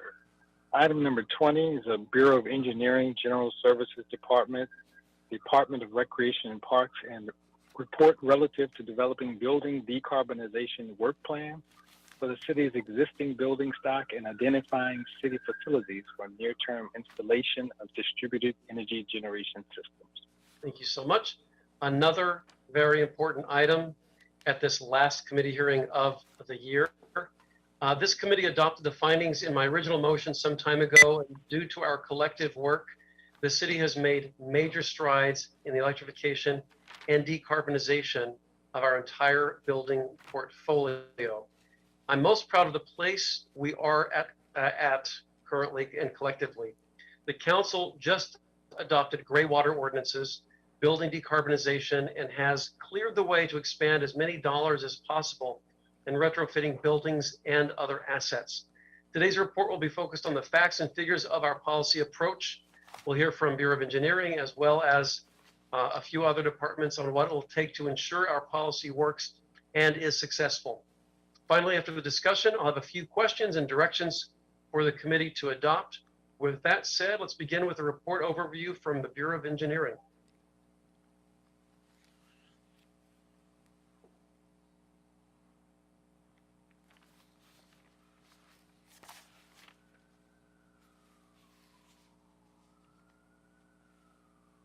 Who is here from the Bureau of Engineering to report? Councilmember, this is Melody McCormick from GSD, and I'm getting a chat from Zora Akhtar saying she's unable to unmute. So I'm trying to give her a minute here. Okay. You know, it's interesting. I'm having some trouble unmuting at times as well. Maybe there's a system-wide unmuting challenge here. Yeah, she's logging back in from her phone and should be here hopefully shortly. Okay.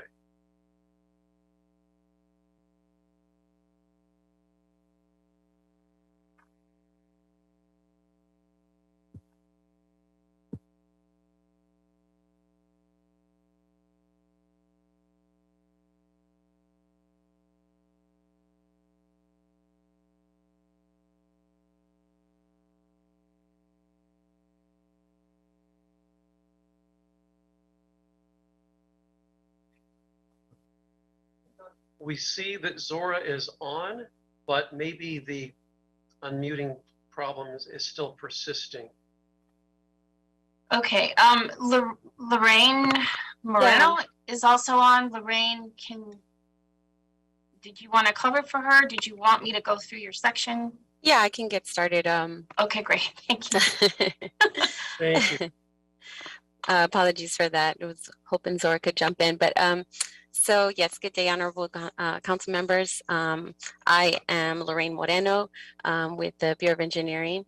I'm joined by Zora Akhtar, who is also at the Architectural Department, and the Departments of Rec and Parks and General Services Division, who can introduce themselves. Matthew. Or I think Kathy Santo Domingo. Good afternoon, council members. Kathy Santo Domingo, Assistant General Manager, Planning, Maintenance, and Construction with Recreation and Parks. And I'm Melody McCormick with the Department of General Services. I'm the Assistant General Manager over Property Management, which includes our Building Maintenance Division and our Integrated Asset Services team that's closely involved in this project. You guys. So as described in the committee report back in May 2022, City Council approved allocation of a little over $28 million of UB renewable funds for funding building decarbonization work for 9 city facilities. The selection process of the near-term pilot projects included consideration of projects with high community value, an initial assessment of project feasibility, special priority to buildings in disadvantaged communities, the potential for additional LADWP investment, immediate maintenance needs, and solar potential. Of them, the 8 facilities that BOE is managing, all of the projects have been initiated. These projects are currently in various stages of pre-design and design phases. The scope of these projects include a combination of full building electrification, on-site solar, and on-site battery energy storage based on completed site visits and recent cost escalation. Based on our recent completed site visits and recent construction cost escalation, it is recommended that the council add $2,407,965 to be used for these 8 projects. This will provide us a cushion in case the bids come in higher than anticipated. BOE is also requesting an additional $205,000 for additional support services for the building decarbonization work plan to be used for the next 5 years for potential software maintenance and purchases. And I'm going to go ahead and pass along to Department of Rec and Parks to expand on their requests. Good afternoon, Kathy Santo Domingo, Recreation and Parks. Recreation and Parks is very excited about this AMS program and the decarbonization as it moves forward. We do recognize there are challenges for us internally in order to fully participate and migrate into the system.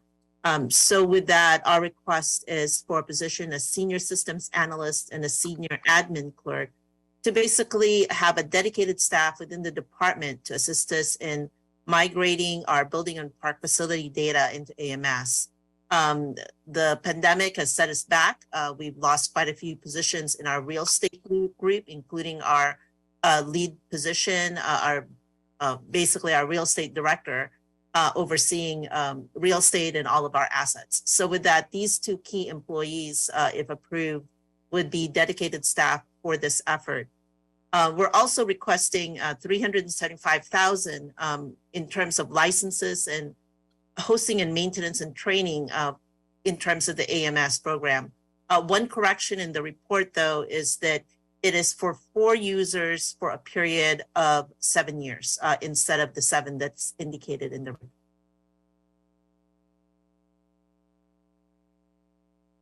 Okay, good afternoon. Melody McCormick from GSD. GSD's role in the decarbonization work plan effort and then the subsequent maintenance of these facilities is multifaceted and it continues to evolve. So our building maintenance division at this time is requesting funding for 1 electrician for 4 months and a senior MA authority to support the development of not just the work plan, but the transition of building assets from gas to electric and then continued maintenance on those. In addition to the project work that's described in the report, this electrician will work with the existing BMD team to establish a preventive maintenance program for the battery storage units. This is a new work stream for the trade staff at GSD. Under the previous MOU that we've been working on with LADWP, they would maintain. However, the projects that we're working on with BOE, they would be turned over to GSD and we would be responsible for the maintenance. So again, this is new work for us. Just like we did with our solar facilities, we will have to learn how to maintain them, establish a training program, and get that off the ground. The senior MA is going to be GSD's lead on the building decarb effort. Work in coordination with BOE and LADWP on projects, a request for information across all the GSD divisions, including our integrated asset services team, where the reporting tool that the consultant creates is going to reside. So this will include data development in the field, procurement of contracts for training and maintenance supplies and equipment, and of course, safety training for the staff related to the new electrified equipment that we're going to be installing throughout our almost 600 facilities. And with that, I'll turn it over to any questions that the committee may have for any of us on this call. Thank you so much. So much work has gone into this. kind of amazing. I don't think we've ever done anything with this breadth and scope, but it's really terrific to see. And Zora, sorry you couldn't participate, but we see you there. Oh, now you're unmuted. Say Yes, something. hello, honorable council members. I apologize. Okay. It's just crashing down several times. And I appreciate my colleague Lorraine Moreno presenting on behalf of Bureau of Engineering. Unfortunately, I'm not able to, looks like, turn on the camera. It's giving me all this error message. But if you have any question, I can respond to that. Wonderful. Well, glad to hear you and thank you. So I do have some questions and then I'll have some recommendations and we'll hear from Mr. Koretz as well. And could the Bureau of Engineering please describe what work has been done in selecting and directing our private sector partners in what we want to see for our decarbonization workbook?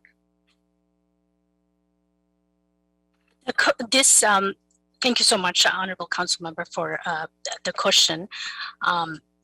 The decarb work plan work that we are doing, it is for the city's municipal facilities program, which includes approximately 1,100 city facilities.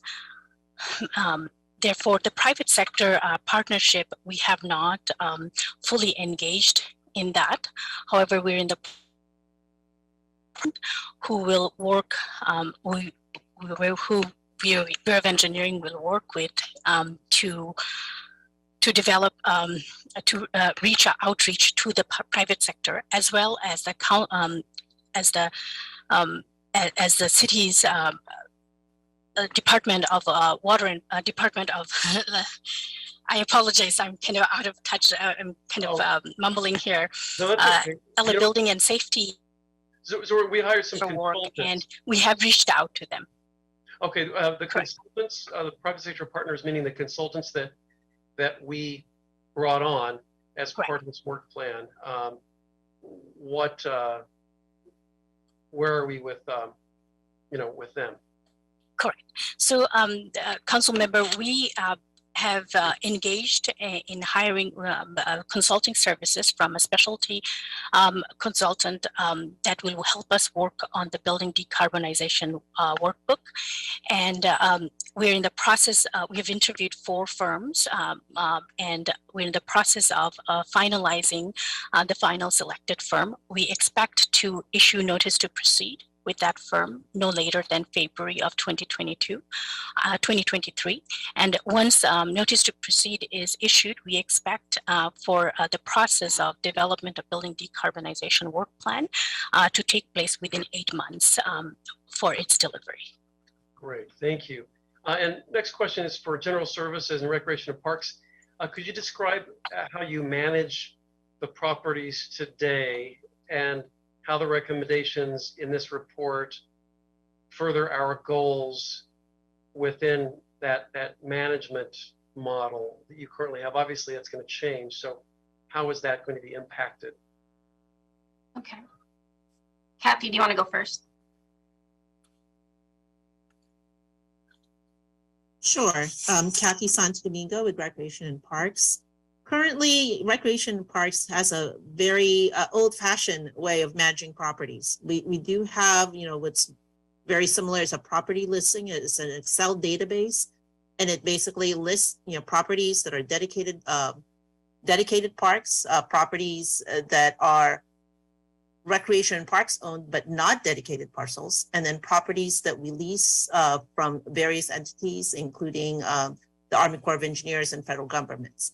All of the information is pretty much listed, including size of the parcels, amenities that are listed within those particular parks. And this information is available online through our website. In terms of, managing for repairs and whatnot, we are still very much in an old job order system. So in terms of items that would need to be repaired on site, or if there's any emergencies and whatnot, all of those items are submitted via job order. And that's how the facilities are managed from a park facility maintenance scenario. The data is available in terms of information on upgrades that's been made. We work very closely with Bureau of Engineering on all of our new facilities. especially facilities that's completed with the Proposition K program.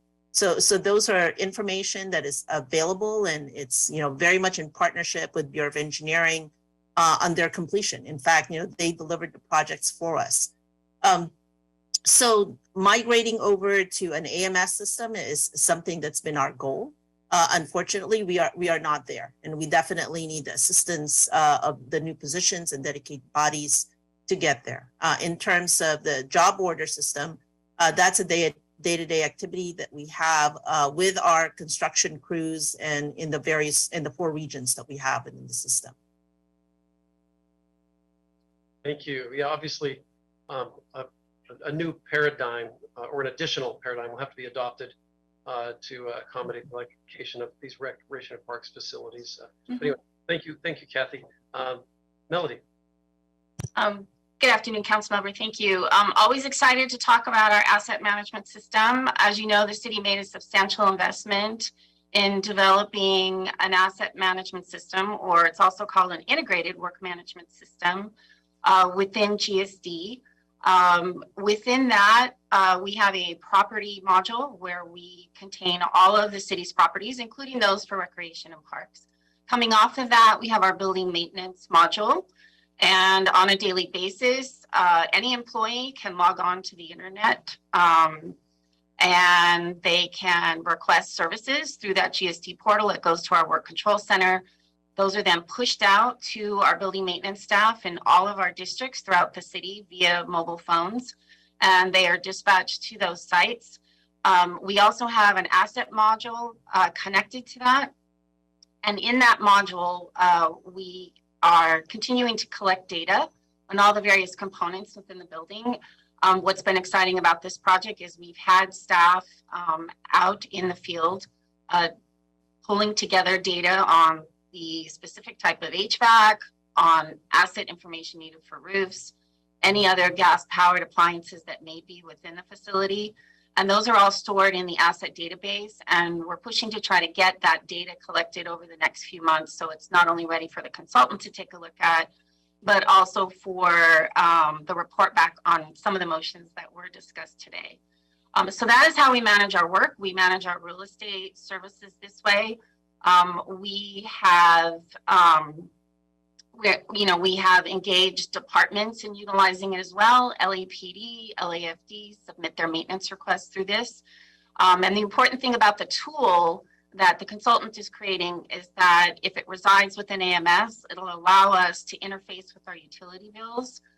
We're building that interface to our Energy Cap software, and we'll be able to report back out of AMS on what our GHG emissions are for each facility.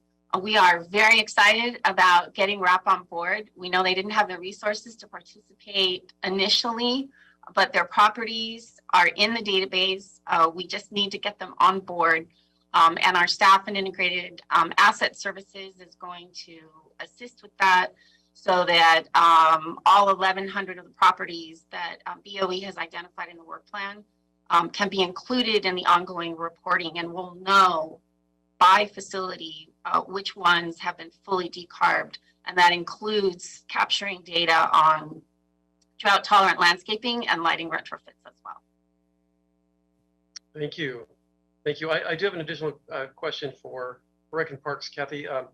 So Rec and Parks has been a leader in removing fossil fuel generators and replacing them with solar powered stations. It's fantastic.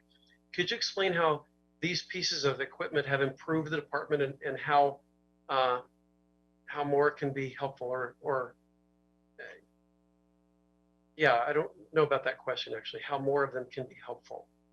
Well, let me just rephrase that. So improve the department and what your plan is for including more that will be helpful. I think, given the funding to proceed, there are certainly lots of opportunity within the park system, council member. There are areas within the parks where we could look through. I know we have our service yards that has, gas tanks and fueling service areas. All of these scenarios, I mean, when you look at it and when you assess it, I mean, you look from decarbonization and just an overall sustainability and improvement of sites, there are plenty of opportunities still remaining. Recreation and Parks owns nearly 17,000 acres of parkland. And really to look at each one of these sites and do a complete assessment of where else can we go ahead and improve, there's lots of opportunities given the funding. So I certainly look at that as an opportunity. Looking at, our central service yard, right adjacent in your district and bordering with Council District 4, there are plenty of opportunities there to look at our site and certainly improve and perhaps take some of our maintenance facility service yards or maintenance yards and actually convert that more so into an active recreational space as opposed to it's a space for maintenance only. There's plenty of opportunities would be my response. Thank you, Kathy. And we're working with you on the central service yard over in Atwater Village to do just that, to take about half of that and turn it into passive and or active recreation and consolidate the storage more efficiently. So thank you for mentioning that. All right, so last question. Marta Segura, you've been waiting patiently in this hours-long committee hearing. And so the last question is for the office, the CMO office. Thank you.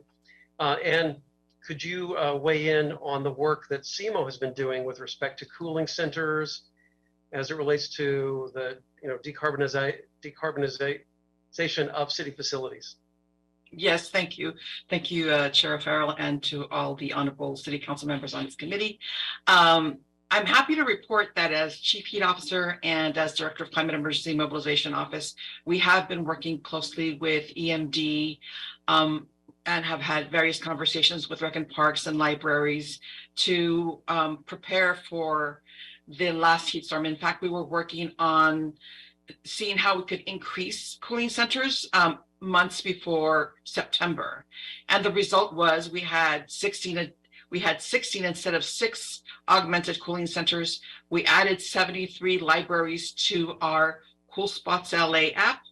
But more importantly, what I think is a good segue from that last conversation and that last question is that the city has an opportunity to model how we leverage these city investments and city resources to decarbonize city buildings by from the state of California and from the federal government through that Justice 40 lens by creating an equity model for prioritizing how we decarbonize city facilities and therefore cooling centers. For example, I saw that Green Meadows was on the list of the 9 facilities. That's definitely in an equity map where we need more cooling centers, where we need decarbonized facilities. And then we could, if we take that model forward and we prioritize funding these decarbonization investments in these areas of Los Angeles, which we know need these kinds of investments to reduce pollution, but also to create a safety during heat waves. And as we know from the UCLA heat risk map, the majority of deaths and hospitalizations happen in these areas where there is a confluence of air pollution, health disparities, and historical disinvestments. All that to say, CMO is creating an equity map for our cooling centers. And I think that we can use the same kind of data analysis and mapping for the decarbonization strategy of the city.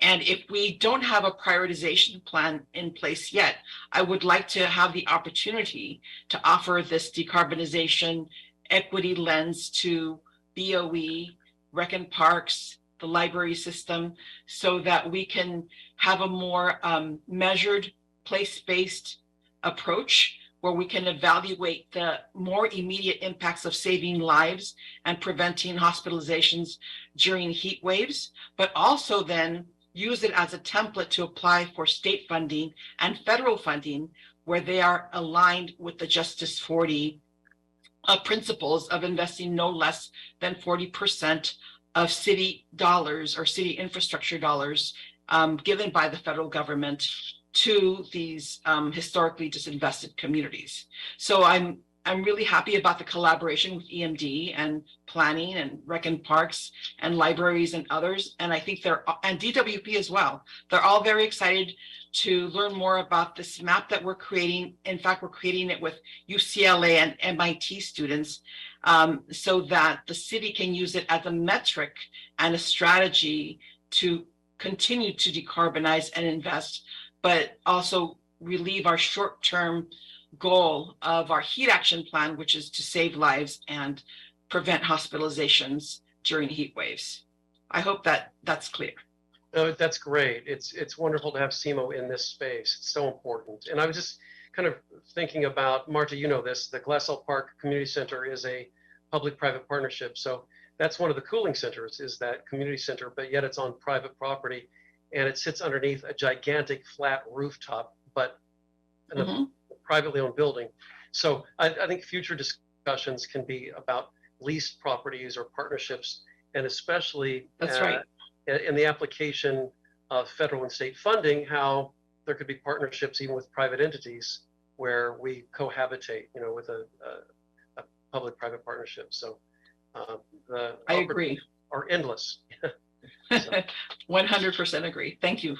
Thank you so much for the opportunity. You got it. Thanks for your patience as well. And I thank you all again. Really great work on this stuff. What we're doing here is pretty big. This is a really ambitious plan, and I'm so fortified by hearing all this because there's nothing we can't accomplish if the goal is realistic, even if it's very ambitious, and we put all the building blocks in place, which all of you have done so expertly. It holds great promise for achieving these decarb goals for these 9 total properties, starting with the zoo in January. So exciting stuff. And with that, Mr. Kretz, anything to add? I would just say bravo. That's great. Thank you. And so what I'd like to do is adopt the report with the following modifications and additions. First note I have is that instruction number 1 has a typo. So please strike the capital M after the $2.4 million figure. And then I'd like to approve recommendations 1, 2, 5, and 6 from the Joint Committee report. And approve for the Department of Recreation and Parks a resolution authority for 1 senior administrative clerk position and 1 senior systems analyst 1 position.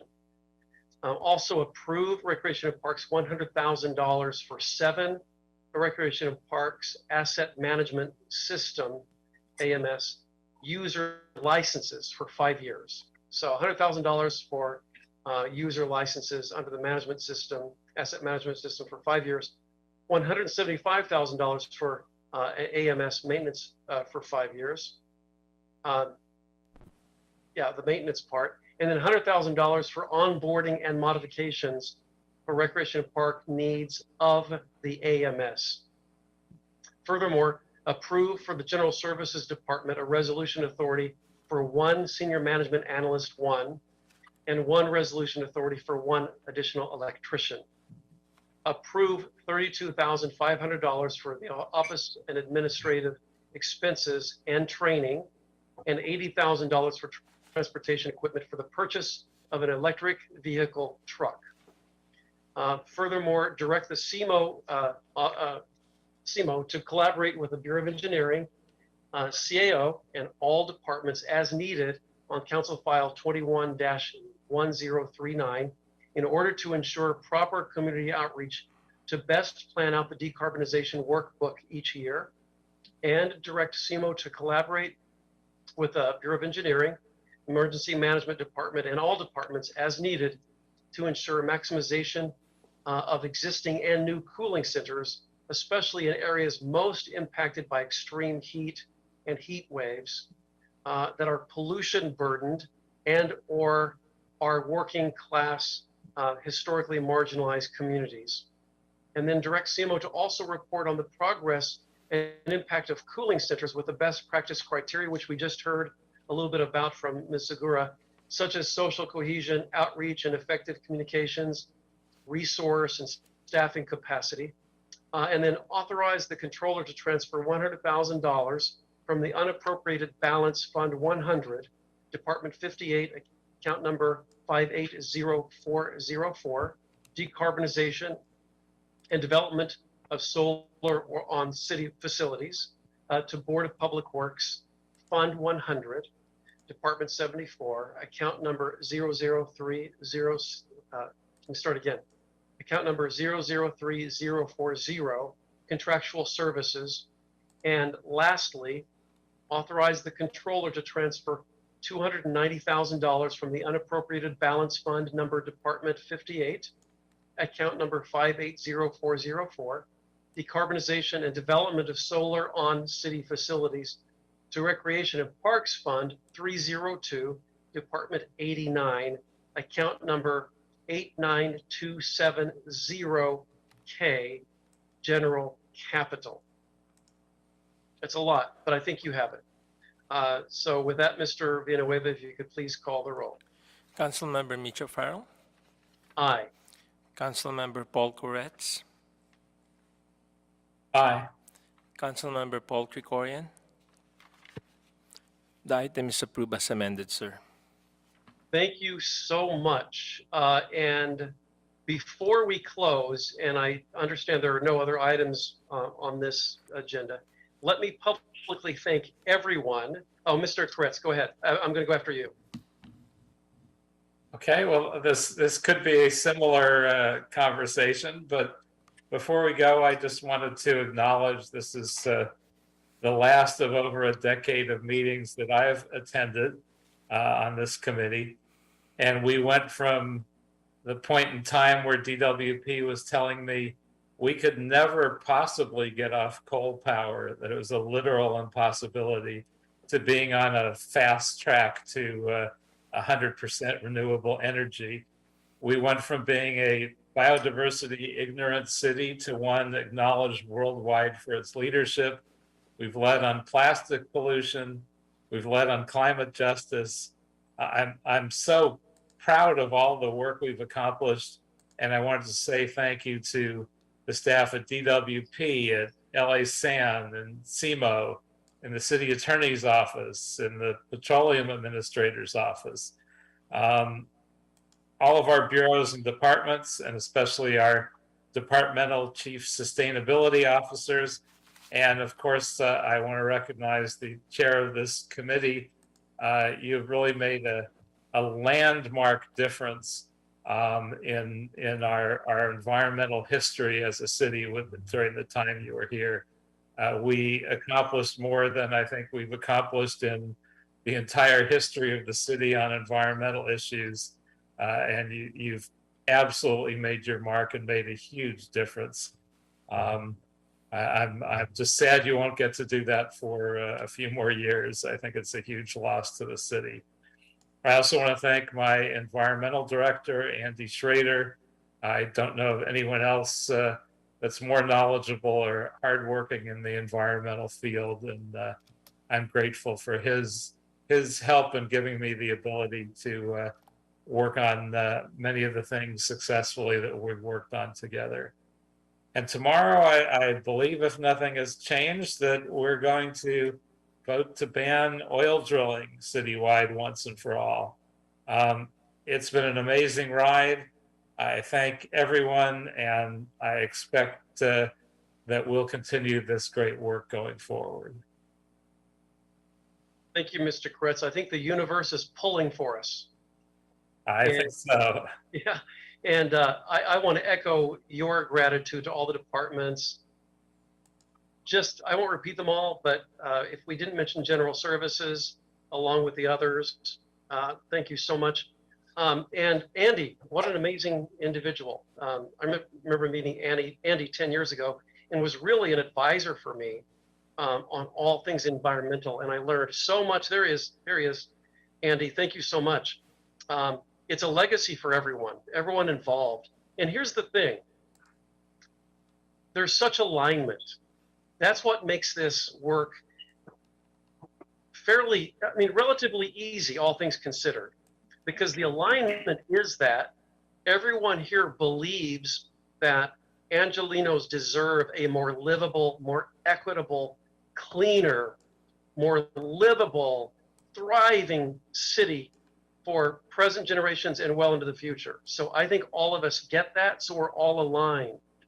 And I think the secret sauce is exchanging all of the learnings, all of the innovation in technology and climate change science and you name it. I think that this is just this collaboration that we have going is a collection of people who put their heart and soul into making the city, the state, the country, the world more livable because everyone understands what's at stake, no matter what your job outline is. And that's what it takes. And so I think it's an unstoppable force. I, for one, also want to thank my incredible team. My team on this committee has been my senior advisor and expert on the environment, Mr. David Heron, and Star Parsamian, who is my legislative director. They are both so incredibly intelligent and incredibly strategic on how to make change, how to work across all sectors, public and private, to get more people on board with the agenda that we've put forward, which is going to get us to our goals and imperatives. I also want to thank William Ayala, who is part of the trio that has been supportive of me as chair of this committee. I want to thank Mr. Koretz and Mr. Krikorian, who have been really mentors for me on the environment all these years. I learned something new every single time we interact, and that's great. I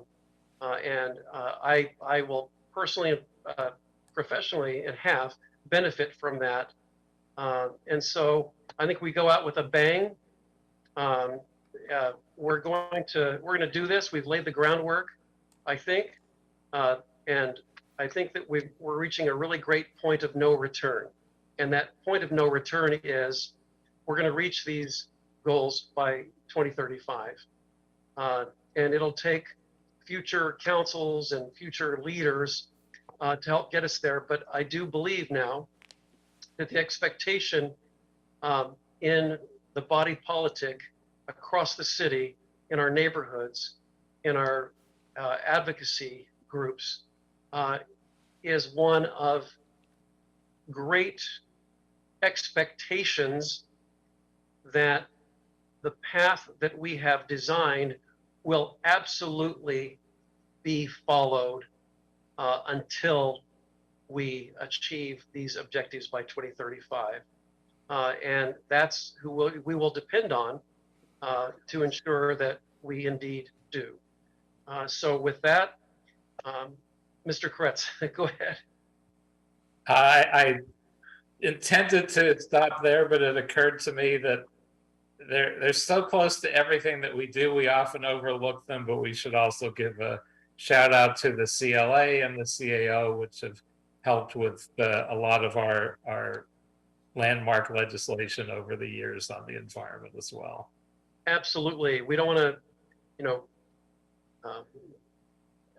give anyone short shrift. I hope we didn't leave anyone out. But it really is, it's an incredible and worthwhile collaboration. I mean, I would argue that there's nothing more important that we can possibly do than restoring and saving the environment so that Los Angeles remains livable. I mean, that's the baseline. Let's at least just remain livable. And let's not forget anyone along the way. And I think that that agenda has been made clear, and the expectations are very clear. And the work that these departments, all of you have done, is just incredible. And so I'm just proud to be along for the ride here as the committee chair. So here's to a livable, thriving, environmentally healthy, biodiverse future for all of Los Angeles. We can and we will indeed do it. So with that, Mr. Villanueva, I believe there is nothing more for this committee to do today. And I believe that clears the desk. Yes, sir. That clears the desk. All right. Thank you all. Godspeed. God bless the city of Los Angeles. And God bless you all in this holiday season. Thank you so much. Thank you, Councilmember.